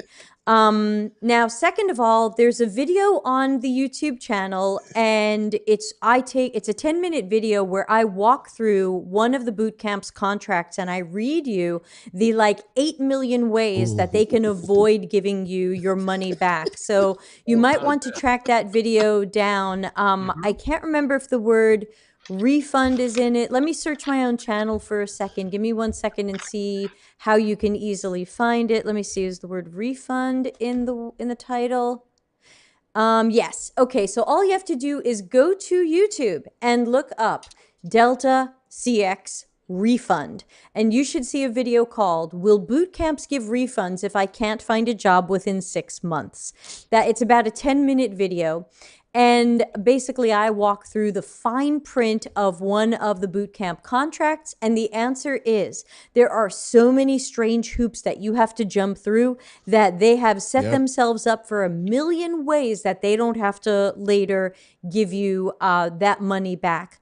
I have heard of a couple of people who got their money back, but not because of the job guarantee. I know a couple of people who went to the CEO of the school and threatened to sue them because they thought that the quality of the boot camp education was so bad and so far from what they were promised that they said, we think we have a lawsuit here. And would you like to refund us, or would you like us to sue you? And they got their money back. But that was like two people in the same class from the same school that I think later shut down their UX school. Darren. Yeah, I would say if you're interested and you want some free payment, although you might not find it funny, if you do any research on how con games operate and look at what's going on with boot camps, you will find the same exact principles in place. It is a con game. Yeah. It is a con game. When you realize that a lot of the stuff they teach, you can find it on the internet for free, for absolutely free. Right. Look at how much content we have on this channel completely free. There is 500 hours of content here. Amazing stuff. Free. It is funny. I think about what Ralisa said earlier, that it's funny. A lot of people today that she finds millennials who don't like to Google anything. So are they going to look this information up? Yeah, no, they're not going to look it up because they'd rather pay somebody through the nose for something that they could have found for free. So it is absolutely amazing. And folks, and they get angry with me and Debbie and other people who talk about you got to avoid the boot camps. When we're for your best interest, you're being whoever these people are, because of the game that's being run on you, and don't like seeing people taken advantage of, don't like seeing people misled, don't like seeing people be hurt and then get branded as somebody who's being hateful or mean, when we're actually making a huge sacrifice to take a stand and talk about these things. It's the other way around. We're not trying to take advantage of you. Debbie get, 500 hours of free stuff? Are you kidding me? Who else does that? So certainly not Jared Spool. So I set that one up. But yeah, you can't. I mean, you got to embrace. And it's funny. I asked this question on LinkedIn the other day. There's a difference between the successful up and coming UXer and the unsuccessful one. And the successful ones know how to identify and connect with senior UXers that will pull them up, whereas the other ones are all resentment, arguing. They'd rather have they want the UX job, but they don't want to do the UX work. There's a difference in these personas, and I'll end it there. Yeah, and I just want to address Raquel's question, which came in through YouTube, so I put it on the screen, which is why do you do it for free? Which I think was her question to me. And of course, both of you also give a lot for free as well. Nick's got some videos on YouTube. Darren has his podcast and writes a lot of articles, and there's a lot of stuff that I do. And I do a lot of conferences. Oh yeah, that's true. You speak at a lot of conferences also, and those rarely pay. In case people weren't sure, conferences, conferences rarely pay. When I did get paid for conferences before the pandemic, I would usually get like $500 and a hotel room. Like, these are not make a living. Even when we do get paid, where this isn't the money that Jared Spool asks for. I've never been paid a penny from any conference. Oh, okay. I've been paid a few pennies, but not very noticeable pennies. Like Darren says, 2 pennies. Yeah. So what I want to say 2 out of 40. is, Solomon says, Darren's UX strategy masterclass on YouTube is fantastic and it's free. So thank you to Darren there. So why do we do it for free? Because we saw all of these YouTubers and Instagrammers and stuff, first of all, giving you bad information. And then everything they do is monetized. And it's, click our affiliate links and sign up for my course and pay for my coaching. And some of these YouTubers are charging over $200 an hour for their coaching. And I just felt like there are so many people out there who are trying to get a UX job and in some cases desperate to get a UX job. And to me, this just seemed predatory. And Yep. I don't need to make money off of YouTube. And I'm grateful to the people who we put on the screen earlier in the show who are giving between $3 and $10 a month to the channel. That I'm very grateful for that. Last year, in case anyone's wondering, last year I made $800 on YouTube. So clearly I'm not doing this for the money. And I make my money from doing the work. People hire me to do the work. I get paid to do the work. So I don't need YouTube to be income and I don't need YouTube to be side income. In fact, if you've been here long enough, you know that every month I take $50. I've promised to take our YouTube ad revenue or 50 American dollars, whichever is higher, and donate it to charity. And last month our ad revenue was $22. That's how much money I made for the entire month for all the ads you guys are stuck looking at. I got $22 from YouTube, so I gave $50 to the Samaritans in UK for their suicide hotline work. And I think I sent 45 pounds. And so I'm doing it for free because I can, and I'm doing it for free because someone should. Because everyone else out there has decided it's like a Bugs Bunny cartoon. You are a blinking dollar sign attached to a stake on a stick. And they want to sell you this and sell you that. And right before the pandemic, I saw a couple of well-known people like Spool and Joe Natoli saying, oh, you know what, I'm going to set up these membership only places where if you join for X dollars a month or X dollars a year, you can get my content. And it's up to you if you decide that their content is worth whatever their membership costs. I didn't check it out, so I can't tell you. But I knew that I wanted to do the opposite. I said, if all of these people are going to start charging, I'm going to be the person who builds the largest library of free content available so that people get the help they need, no matter where they live and no matter what currency they deal in. And so that's the bottom line for me. And so I'm not doing it for the claps or the whatever. I'm doing it because someone has to help people and not do it for the money. Nick, and then Darren. I'm doing it because UX, when I got into it, and UX, true UX that the three of us do, is all about making the world a better place through meeting of needs and removing of pains. It's basic stuff. Yep. We're in it because we enjoy doing that, solving the problems, coming up with creative solutions, understanding the world, all of that good stuff. When you've got some designer or product person or whoever it is who has never done this before and starts redefining what I've spent my career doing, I am not going to sit down and let that happen on my watch. I'm going to stand up. I'm going to refute their allegations, and I'm going to argue back. I'm going to do everything that I can. The three of us, and there are other people, but we are vastly, vastly outnumbered by people who are echoing absolute lies for their own either ego or financial gain. And that's not happening on my watch or Darren's or Debbie's. That's why I do it for free. I wish I didn't have to. I'd love that time back to do something more worthwhile, but I have to save my industry so I can save my own career. It's stupid. Yep. And for me, I do it there's two reasons that come to mind. One, I talk about this a lot. I feel that the discipline's been good to me. It's afforded me a lot of opportunities. I've seen a lot of impact in my own life over the years, things I've been able to do that I enjoy, and I love what I do. So it's been good to me. And for that reason, I feel some people may call this corny. I have a sense of indebtedness. The discipline has been good to me. I need to be good to it. Not people, to it, to the discipline.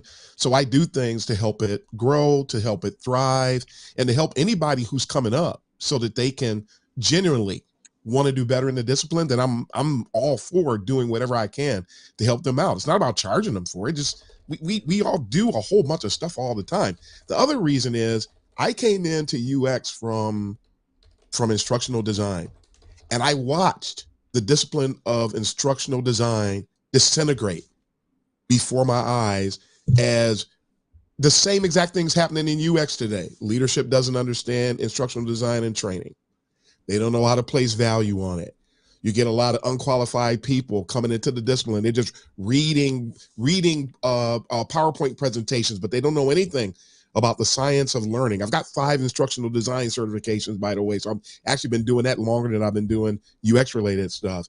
And when I came into UX, what we now know as UX, and I started seeing in 2011, 2012, the same things that were happening in instructional design started happening in UX. And like Dr. Nick said, you gotta fight. Take a stand. I didn't have any investment in instructional design. I didn't have power. I didn't have a voice. I have a voice over here. I have an investment over here. I have a responsibility, I feel, over here. So I wasn't about to sit and watch the same thing that happened to instructional design happen to UX. So I fight and I scratch and I claw, and I don't care who doesn't like it. It's about standing up for the discipline, connecting with others who do, making sure that we give to the discipline. And like Byron was saying earlier, we gotta help the forthcoming generations. Because by the time this thing by the time the ship rights, I will have retired. Yeah. So I'm doing this for you. I'm not going to reap any of this. Yeah. I'm not going to reap the things that's a harsh reality that I have to come to grips with. I'm not going to get to live in this great land, but I'll remember what Debbie did, and I'll remember what Dr. Nick did, and a whole host of other people out there that are doing great things for the discipline. If and when the ship rights, I will be able to sit there and at the nursing home, wherever I am, and smile, because I'll be gone. I'll be long gone. But that's why I fight. So it's not about me at all. And by the way, I wanted to mention that Debbie talked about what money did come in. She didn't tell you how much it cost her to get that equipment that she got, how much it cost her to pay for vMix and all this other stuff. People don't think about that. They don't think about what we do to make this thing work. That it's not about any of us. And I'm honored and love being connected with people who are selfless in a selfless discipline, I might add. Yep. That you need to be selfless to thrive. Yeah, thanks for everybody for talking about that. I'm just going to continue to do what I do and be transparent about it and the money that comes in, and and keep giving it back. So moving on to the next question, because we got a half hour and a whole bunch of questions. Hello, this is my first time here. Welcome, welcome. I would like to know, when interviewing people for UX research roles, entry level, what makes an applicant stand out? How do you evaluate career transitioners?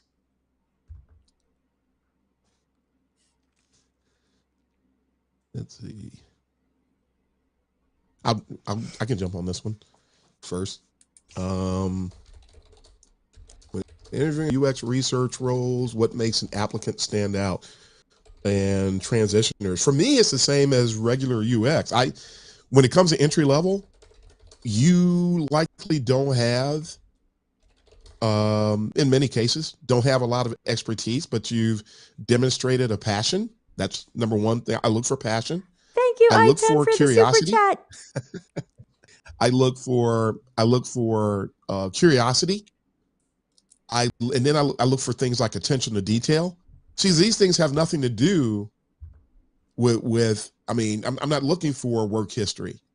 Now, you have some people that are transitioning in from anthropology, from psychology, and things like that. They may have a little bit more that transition completely, or people think those are transitional skills. But I'm looking for character traits more than anything else. Even when I'm looking for just regular UXers, not just researchers, but anybody coming into UX, I'm looking for character traits. And if they have the right character traits and honesty, I love honesty. I love transparency. And there's a ton of shysters coming into UX today too. Again, they want the job. They don't want to do the work. So we got to find people who match that component.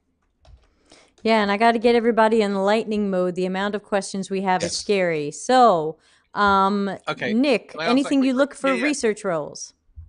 If you've got absolutely no experience, obviously I like the psychology thing because I'm biased that way.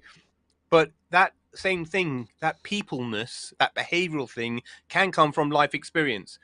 For example, let's just say you Yep. volunteered at a nursing home or something, right? Where you're being sociable with people, where you're interacting with people. Being a researcher is a people. You've got to be good with people. You've got to be okay with that. And if you've got some other way of demonstrating that kind of interaction, maybe, I don't know. That's the sort of thing that I would pick up on. It makes it appear a bit more interesting to me, if you know what I mean. Interest, like relevant. And what I would add is what I'm looking for is proficiency for the level of the job.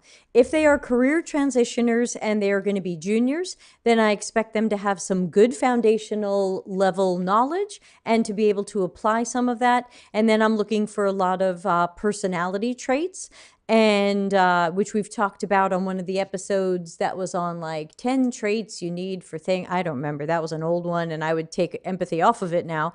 But yeah, typically I'm just looking for proficiency. Can these people do the job? And the higher the title is, the more I am looking for skill, proficiency, strategy, being able to estimate their time, choose methods correctly. But if this is a career transitioner and it's a junior, I'm looking more for foundational knowledge and some preliminary decent skills and the right personality to get into UX, which is going to be things like deductive reasoning, logic, critical thinking, asking questions, seeing possible outcomes, and being open to coaching and feedback without losing their shit. Nick. When I got into UX, I just defended my PhD. I had a PhD, a master's, a BSc psychology, all the things on paper. I knew the square root of F all about UX. Nothing. Right? Looking back at me, and I knew I knew nothing. My first wireframe was an embarrassing mess. My first research session was better, but still some absolutely rookie mistakes went on. Point being is having a whole bunch of brownie badges on my arm doesn't do anything for you. And I keep my same old mantra, which is experience, and ideally mentored experience is the way forward. Which means I think our next question is for both of you. I was recently offered the chance to get an industrial PhD within interaction design with my work and a university I part-time lecture at. Do you guys have any thoughts around these types of degrees, pros and cons, or general advice? I know we've talked about this one before in the past. I know you because Nick has the PhD, Darren's pursuing a PhD, so you both get asked this on almost every show. So what's our short lightning version? I'll go first. Darren. Dr. Nick's chewing, so I'll go first. I wish I had gone that route. No, you're gonna make me hungry. Dried shrimp? What is that? They're these Chinese things, and they're so addictive, they're incredible. What are they? Well, Animal, vegetable, mineral? They're steeped in something toxic, and they're amazing. But yeah, I wish I had done that. I'm getting my PhD in educational leadership, and I think it has to do with the fact that I'm hoping to go into academia long term. But I did recently come across some UX related PhD programs, and I wish I had, and they existed when I made my selection. I wish I had done that. I started to do a CogSci PhD, and I actually, there's some things about the school I didn't like, but by all means, I think it's worth it. More so for the personal gratification and the building of self, more so than what you're going to get out of it, because there's always the risk that if you do that you're not going to get full ROI back off of that as far as the compensation and things of that nature. But if you love education, I love education. I think my profile says that. I love education. I wish I had gone that route, but it's okay. You've got a great opportunity, and I'm happy for you. Nick. I was trying to come up with something clever, like education prepares you for UX, but it's more like UX prepares you for, psychology. Okay, the straightest way of putting it is this. if you can get hold of that stuff, I think the scientific element, and this is what I've always preached, that the scientific method and really understanding it and being able to apply it in your own UX stuff is of phenomenal value, not just in UX, but in this whole world of misinformation. We just need more scientists. We need more Yes. signal, less noise. And that's what scientists are, frankly, right?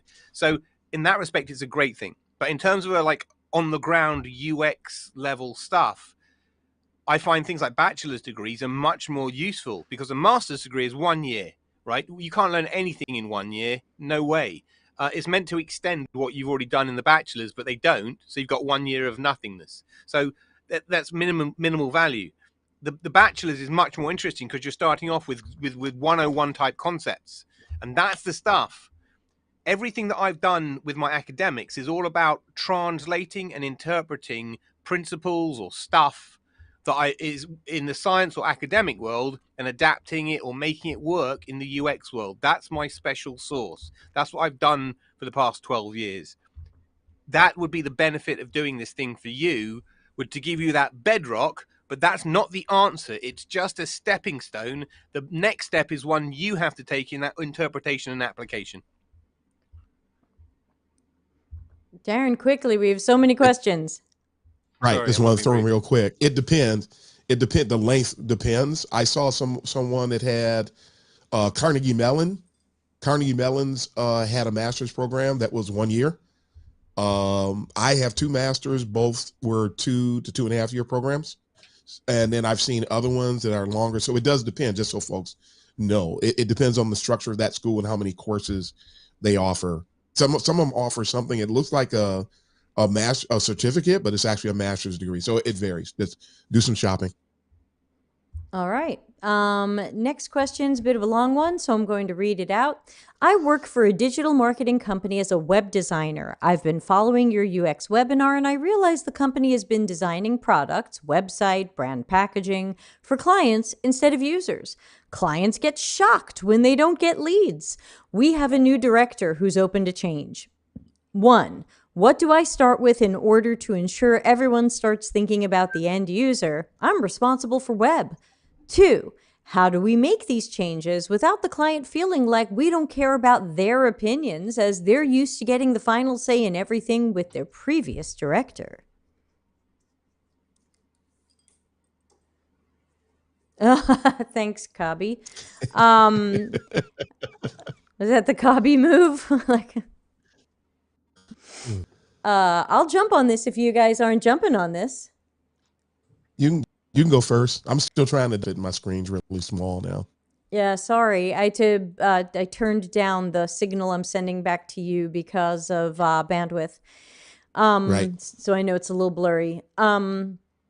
Okay, so they've got 2 questions here. 1, what do I start with in order to ensure everyone starts thinking about the end user? Well, okay, so number 1, if they've got a few dollars, they can come to the 4-hour workshop I'm running at Interaction 22 on transforming toward customer centricity.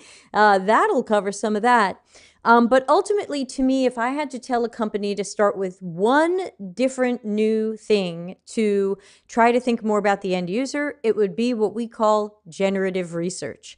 This would be the research that gets done before a project starts to get to know users. As I like to say, let's roll it out right over Darren, people, context, systems. So we want to get to know those things so that we can then say, aha, we know the client wants this, or we know they want a page about this, or they want a website about this, but we had professional researchers. So again, web person, web designer, this might not be something you do. I would say, see if your agency can bring in a professional UX researcher, hopefully with years of experience. You don't want to necessarily give it to a newbie on their own. Newbies need support. And you would want to do that generative research so you can learn, who are these people? What are they trying to do? What do they need? How do they make decisions? When do they choose a company like ours? When do they choose the competitor? That's going to give your project and your clients so much business intelligence that they might not have now. So few companies research how people make decisions around choosing them or not. So I would say if I could just pick one thing to have you start with, it would be the generative research that helps us understand the end user and their unmet needs and their perspectives and their tasks and their priorities and what they're doing now and how it could be improved. And that will give you, hopefully, a lot of food for thought that you don't have now. And then when the client asks for blah, blah, blah, I want the final say, someone can always say, well, we did learn that the users would prefer this, or that users really need this. Now, if the client says, I don't care, do it anyway, then, a lot of digital marketing companies say yes, and they do it anyway. But, depending upon how much cojones you have, you can always say, we keep kind of doing it the way you say, but then you get angry because you're not getting enough leads. Why don't we try something different? Now probably nobody there has the balls to say that, and I understand that, but I would find some maybe more gentle way to say, we keep running into these issues where you're not getting the leads you want. What if we tried a different way? That's some ideas for me. Call Nick. Yeah, call Debbie. Darren, Nick, anything to add to that? Because we have 1, 2, 3, 4 more questions and 15 minutes. So questions are closed, everybody. Okay. I'm good. One word. I'll roll with your answer. Oh, video. Show them video of users. That's the quickest way. Like I said earlier, it's the quickest way to change behavior and change stakeholders and change the direction of travel. Show them video briefly. Like it. Thanks. All right. Next question. How can I handle a designer coworker who micromanages my work? Hey, we've all been there. Yeah. Who wants to jump on that first? Boy. Stab them. I would say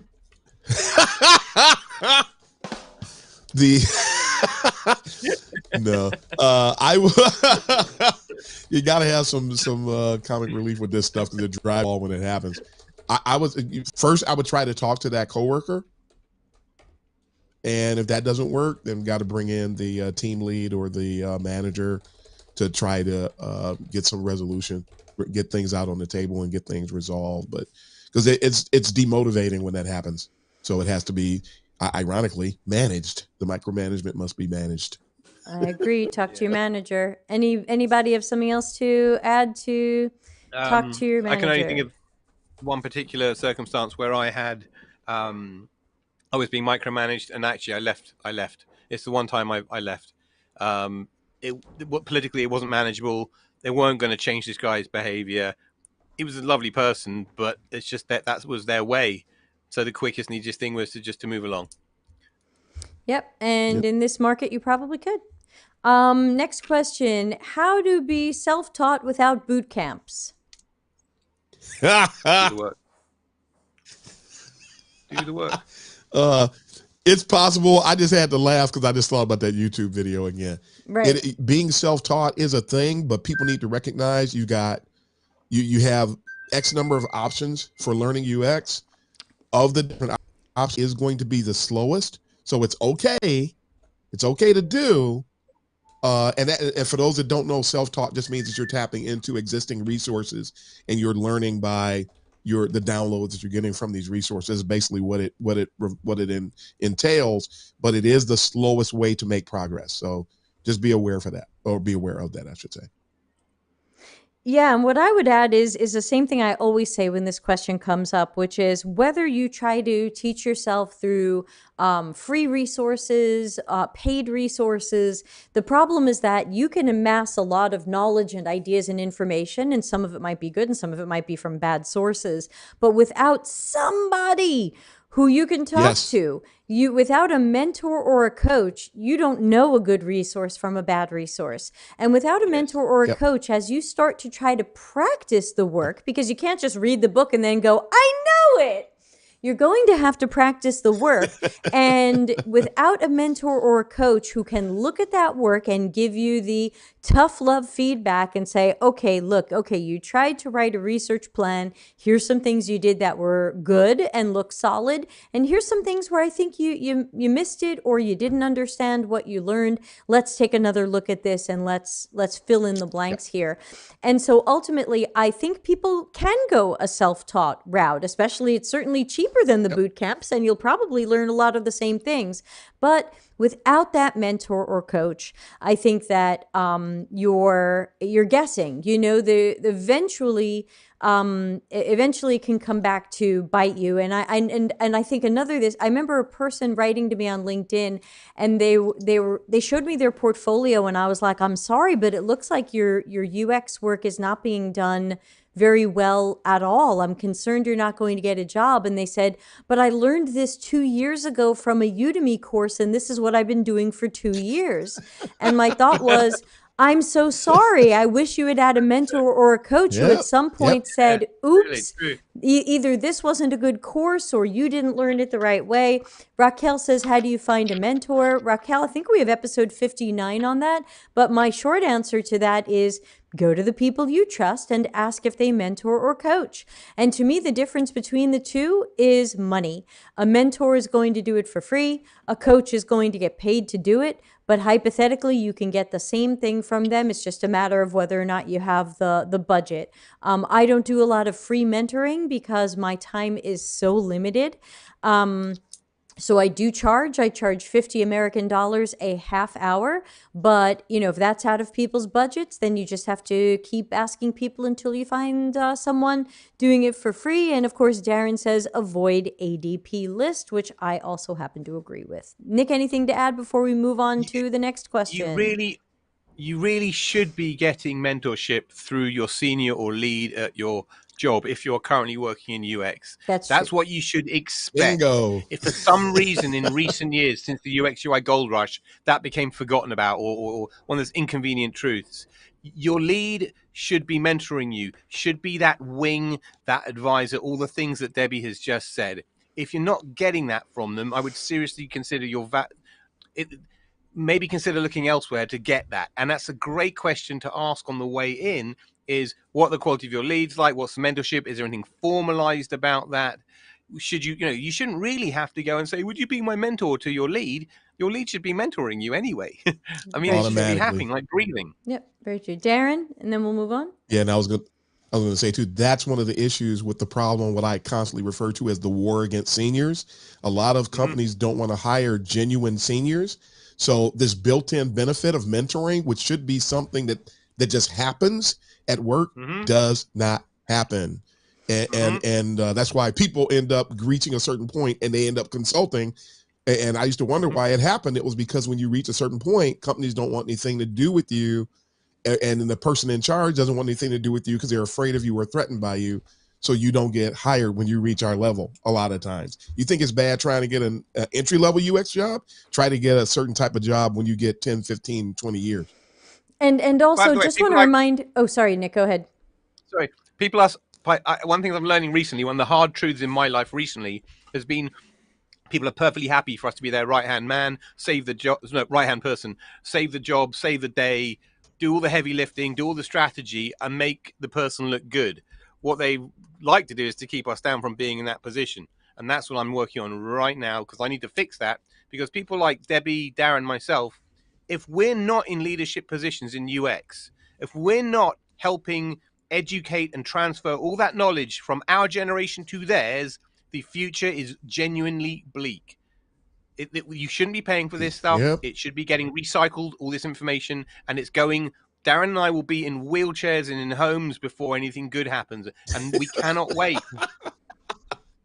Okay, Debbie, too, I'm not leaving you out. Thank you. Please have your children take care of me, Nick. I didn't have any. A quick follow-up question in the chat room says, why should we avoid ADP lists? So the short answer to that, and I don't know if you guys can stay a little bit late to answer our last two questions. I can. But basically, ADP list seems to, first of all, it's run by somebody whose UX abilities are questionable. And I found that some of the strongest people I know were turned down from there, and some of the weakest profiles I've seen on LinkedIn were accepted. Yep. So ADP list is very hit and miss. You don't really know if you're getting someone good. And that's why no matter whether you get a mentor or coach on your own, or you try to go through ADP list, look them up on LinkedIn. You are looking for years and years and years of specialized experience in whatever you want to ask them about. If you're going to ask them about research, you don't want them to have 2 years of UI UX design. That's not research. If you're going to ask them about UX design, you don't want to see 2 years of UI UX design. You don't want to see somebody who's 6 months ahead of your career. They might be able to tell you how they got their first job, but they can't really look at your work and with the depth of experience that someone with years in the industry has and say, aha, here's what you're doing right, and here's what could be better. So ADP list is really hit and miss, and I would put everybody into LinkedIn and make sure that they have years of experience. Whether you get them from ADP list or not, what, Darren? Yeah, real quick, a metaphor I've been using lately is the older sibling mindset. That people are they're trying to mentor or get guidance from a person that is the equivalent of the older sibling that your parents used to leave you with, that was only left with you because they were older, but they're really not. They really shouldn't be in that position. You have no idea how you're going to turn out. That's not good enough. We have to do better. That's a good point. By the way, can you both stay a little late? Yeah. Yep. Okay, thanks. So let's get our last 2 questions. One of them is, do you ever do design sprints in any form? All 3 of you. Yeah. Yeah. Do you do traditional design sprints or do you modify them? Modify. I don't know if they're what design sprints are. I'd say what would happen is we have a design goal for that sprint, right? Oh, that's different.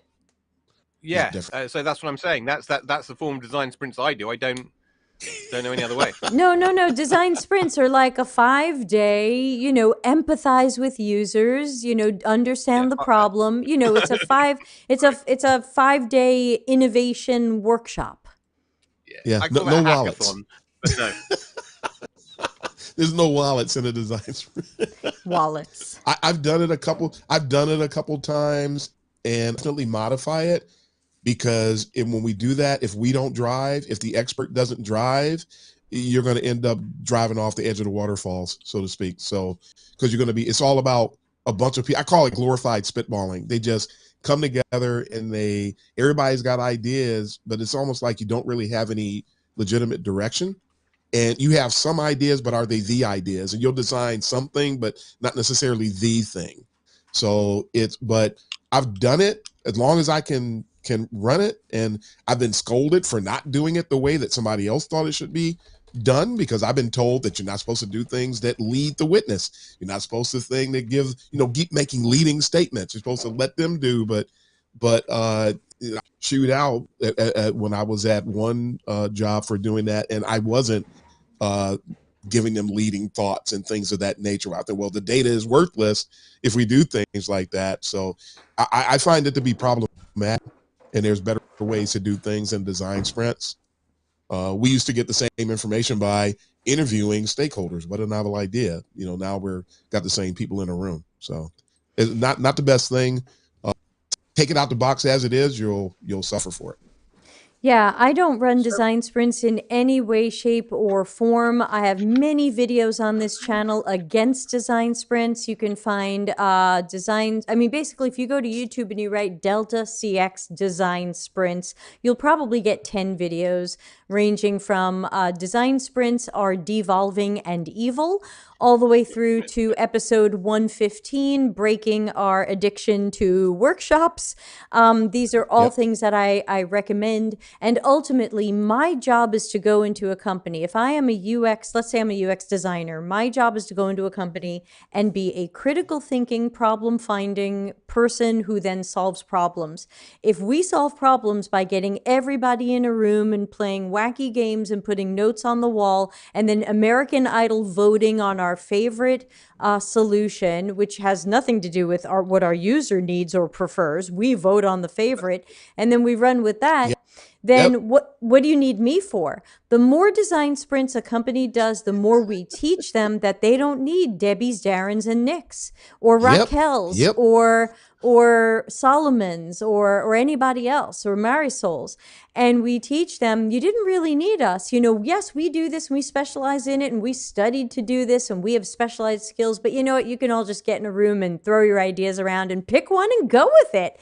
And so I think you're really working against the industry, and this helps answer why we can't get jobs. Because the more companies say that we can just run a design sprint and know what to build and what it's even going to look like, and we tested a prototype, they don't need us. So it's a bad way to design. It's designed by committee, and it undoes our industry and it undoes our jobs. It teaches everybody that, hey, anybody can design this stuff. Now, here's the thing. Anybody can design a thing, but not everybody can do it well.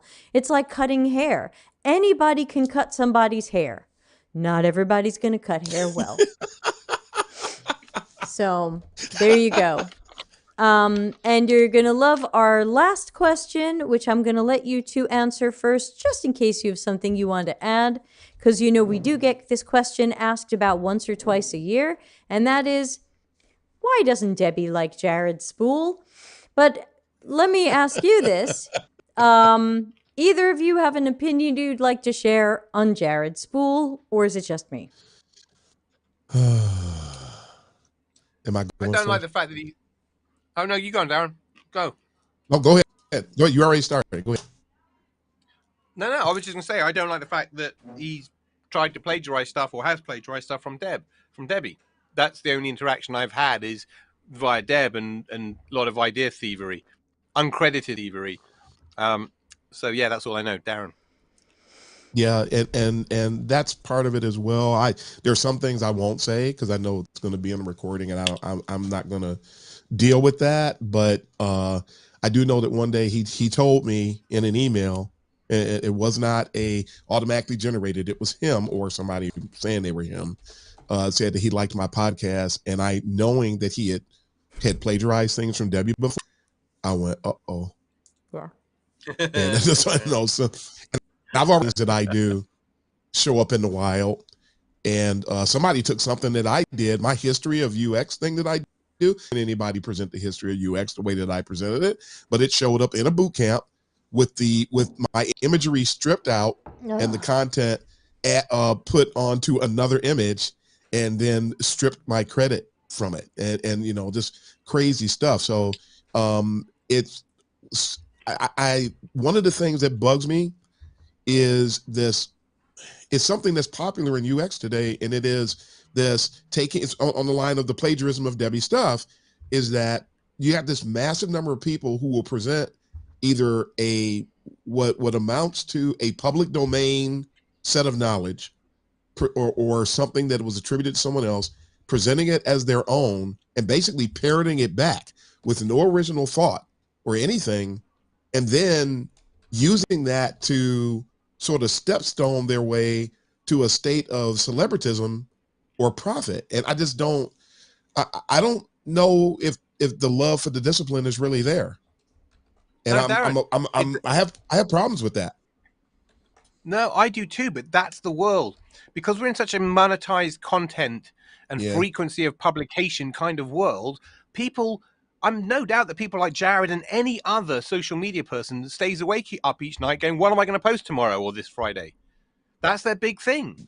So if you can watch this podcast, nick ideas from any of us or anybody else, because it inspires you then that's what it is. And it's all about propelling towards celebrities via followers. You're absolutely right. Yeah, it's sad, and I'm very thankful for the people that don't do that. I saw somebody a week ago, and the person was probably going to see this, and they're going to hate me for it, but I don't care. I'm not afraid of being hated. I don't care. A person said, hey, do you know what journey maps are?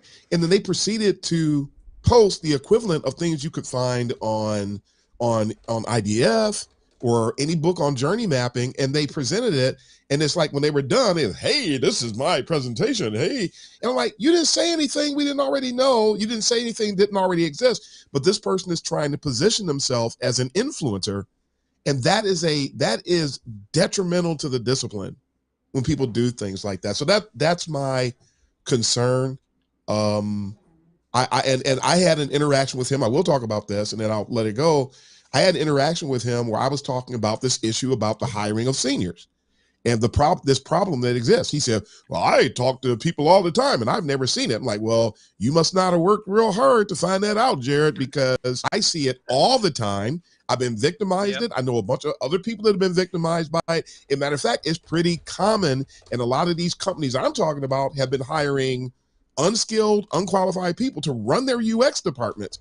You haven't seen this?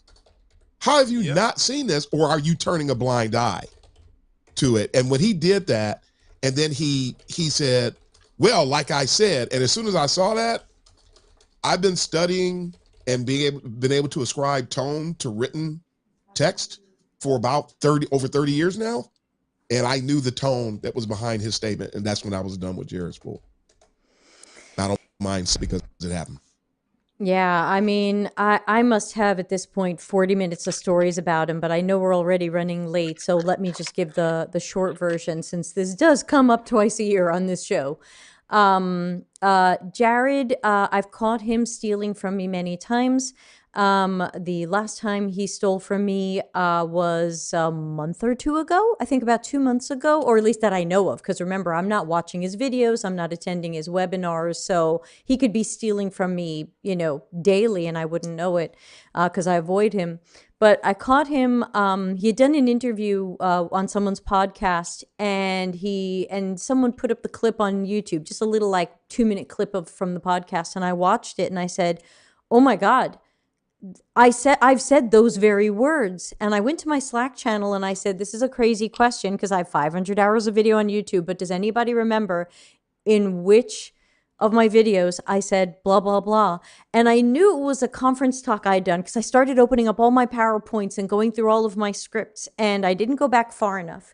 It was a keynote I'd given in 2019, February 2019. I'm actually giving a different keynote at the same conference in a week or so. And the always amazing Madalena wrote back and said, oh yeah, I think it was this talk that you said that. And she was right. And she remembered it. And I was like, let's just say I sent her a really nice Christmas present. And there it was. I had the receipts. I had me in 2019 saying this, and then this clip of Jared Spool 2 months ago saying nearly the identical thing. So I write in under the podcaster's LinkedIn post, and I said, I know you love that answer, but Jared Spool stole that from me, and I've got the video to prove it. And you guys want to know the craziest thing about this? Are you ready for this? Nick, don't eat or drink when I say this. Jared Spool pressed like on my comment. Do you understand the number of testicles you have to press like on that comment?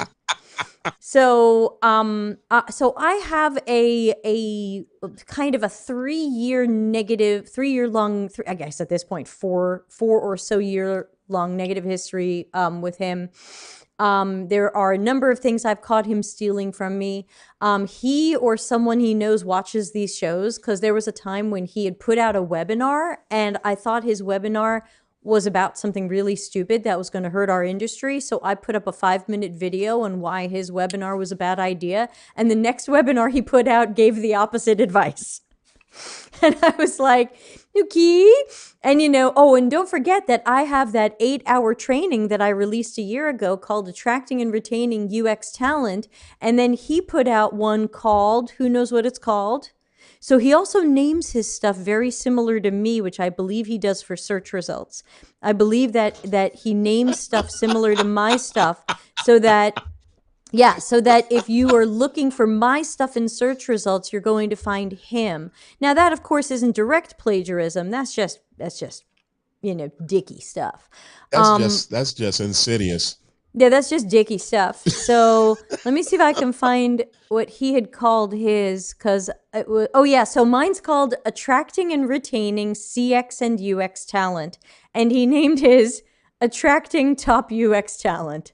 And I was like, oh, well, I guess he just wants to come up in search results for my talk. So, yeah, and some of you know that he tried to steal the 4 horsemen of bad UX at one point, which was a rather private fight that I had with him that I did win.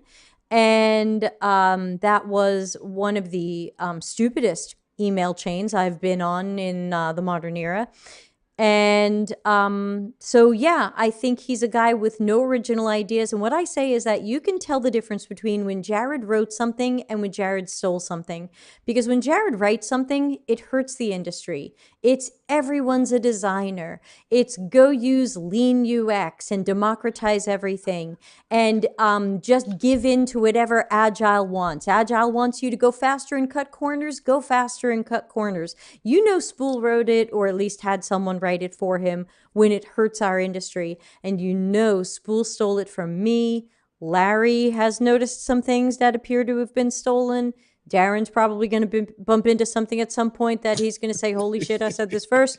If it supports the industry, if it helps the UX, if it helps UX and supports the industry and all of that, he didn't write it. He took it. I mean, he had a Medium article that I responded to a couple of years ago that was like, we should take UX juniors and make them production designers. And a whole bunch of juniors pressed like on that because they saw themselves getting a job. And I said, well, wait a minute. Did you want to be a production designer or did you want to be a UX designer? And he had this whole thing laid out, and it was the stupidest thing I'd ever seen. So I wrote a Medium article like, no, it's called like, no, we don't want juniors to be production designers. So that's the Spool test, in my opinion. If you see something that supports the industry, I imagine he took that from somebody else to ride on their coattails and show up in their search results. And if it's against the industry, it's definitely his. Nick? Yeah, the problem is with people like any celebrity, if you spend too much time away from the coalface, i.e. in celebrity rock star land, you get cold. You don't have any material. You can't generate anything new. And that's what these guys' lifeblood is. So they have to become like information vampires and run around nicking everybody else's. Because that's how the world has developed, unfortunately. Darren, Debbie, and I can talk at any conference on any given day on any year because we're all practitioners and got a buttload of experience, and that means I can just go, okay, that's interesting. The work is putting it down and organizing a narrative. It's not coming up with stuff that's coming out of my ears. Same for all 3 of us. So I'm actually starting to do less of this work because what we end up doing is arming our enemies with bullshit, unfortunately. Right? They don't know what they're really talking about, but they think they sound good. And so that's becoming a problem. And I'm starting to limit what I'm doing, even the conferences, because I'm not getting it. It's not getting me the good exposure that I need. It's not getting me into the roles that I need. And all that's happening, I'm giving the bullshitters ammunition to sound like me without knowing what you're talking about. And that's a really bad thing. And I want to add something else. For people who have more Jared Spool questions, I direct you to Delta CX episode 31. It's called the UX tipping point of Pal Mickey. And if you're a Jared Spool fan, then you may or may not be familiar with his well-known UX conference talk, Beyond the UX Tipping Point. And I saw that talk in 2019, and I was horrified by it. I was angered by it. I was triggered by it. Grr.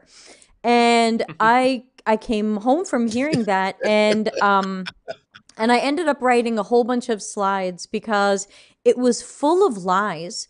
And then he ends it with, and I can come in and train your company to get to the level that I've been talking about. And I was like, are you freaking kidding me? That whole hour-long talk full of lies was just a setup for your training, which I can't say for sure, but I've heard is $30,000 a day. really? And so I Wow. wrote so episode 31 is basically a response to his famous talk, Beyond the UX Tipping Point. And it is called, I think it's called The UX Tipping Point of Pal Mickey. And it's about something that Walt Disney Parks invented in the 90s and into the 2000s. And it was called Pal Mickey. It was a little Mickey Mouse. And the amazing thing is that I think it was last year, I got contacted by the guy who invented Pal Mickey. And he's like, I just ran into your video. Someone asked me to find some stuff on Pal Mickey, and I put Pal Mickey into YouTube, and I got your video, and I watched it. And he goes, you got most of it right. And he goes, now let me tell you the rest of the story. And I was like, oh my God, I can die now. The guy who invented Pal Mickey is telling me behind the scenes, nobody knows this information. But as someone who didn't work for Disney and has never worked for Disney, but is just a super fan, I'm wearing one of my many Disney shirts today under this hoodie. I just went by the knowledge that I'd gathered over the years about Pal Mickey. And I didn't even have my Pal Mickey at the time because it was still coming over on a container ship from America because it was the whole thing slowed down from the pandemic. And now I've got Pal Mickey on my stuff. But anyway, Spool's Beyond the UX Tipping Point says Disney didn't do anything innovative between 1997 and 2013. And I want you to know about Pal Mickey, one of the most innovative things I've seen, not in the healthcare industry, in the last 50 years. It's unbelievable what they invented before there were smartphones and things like that. And Pal Mickey is unbelievable. And Paul Dietz, who evidently invented it. And originally it was going to be a Simba. It was going to be a Simba from The Lion King. And then, of course, marketing said, Mickey's more popular.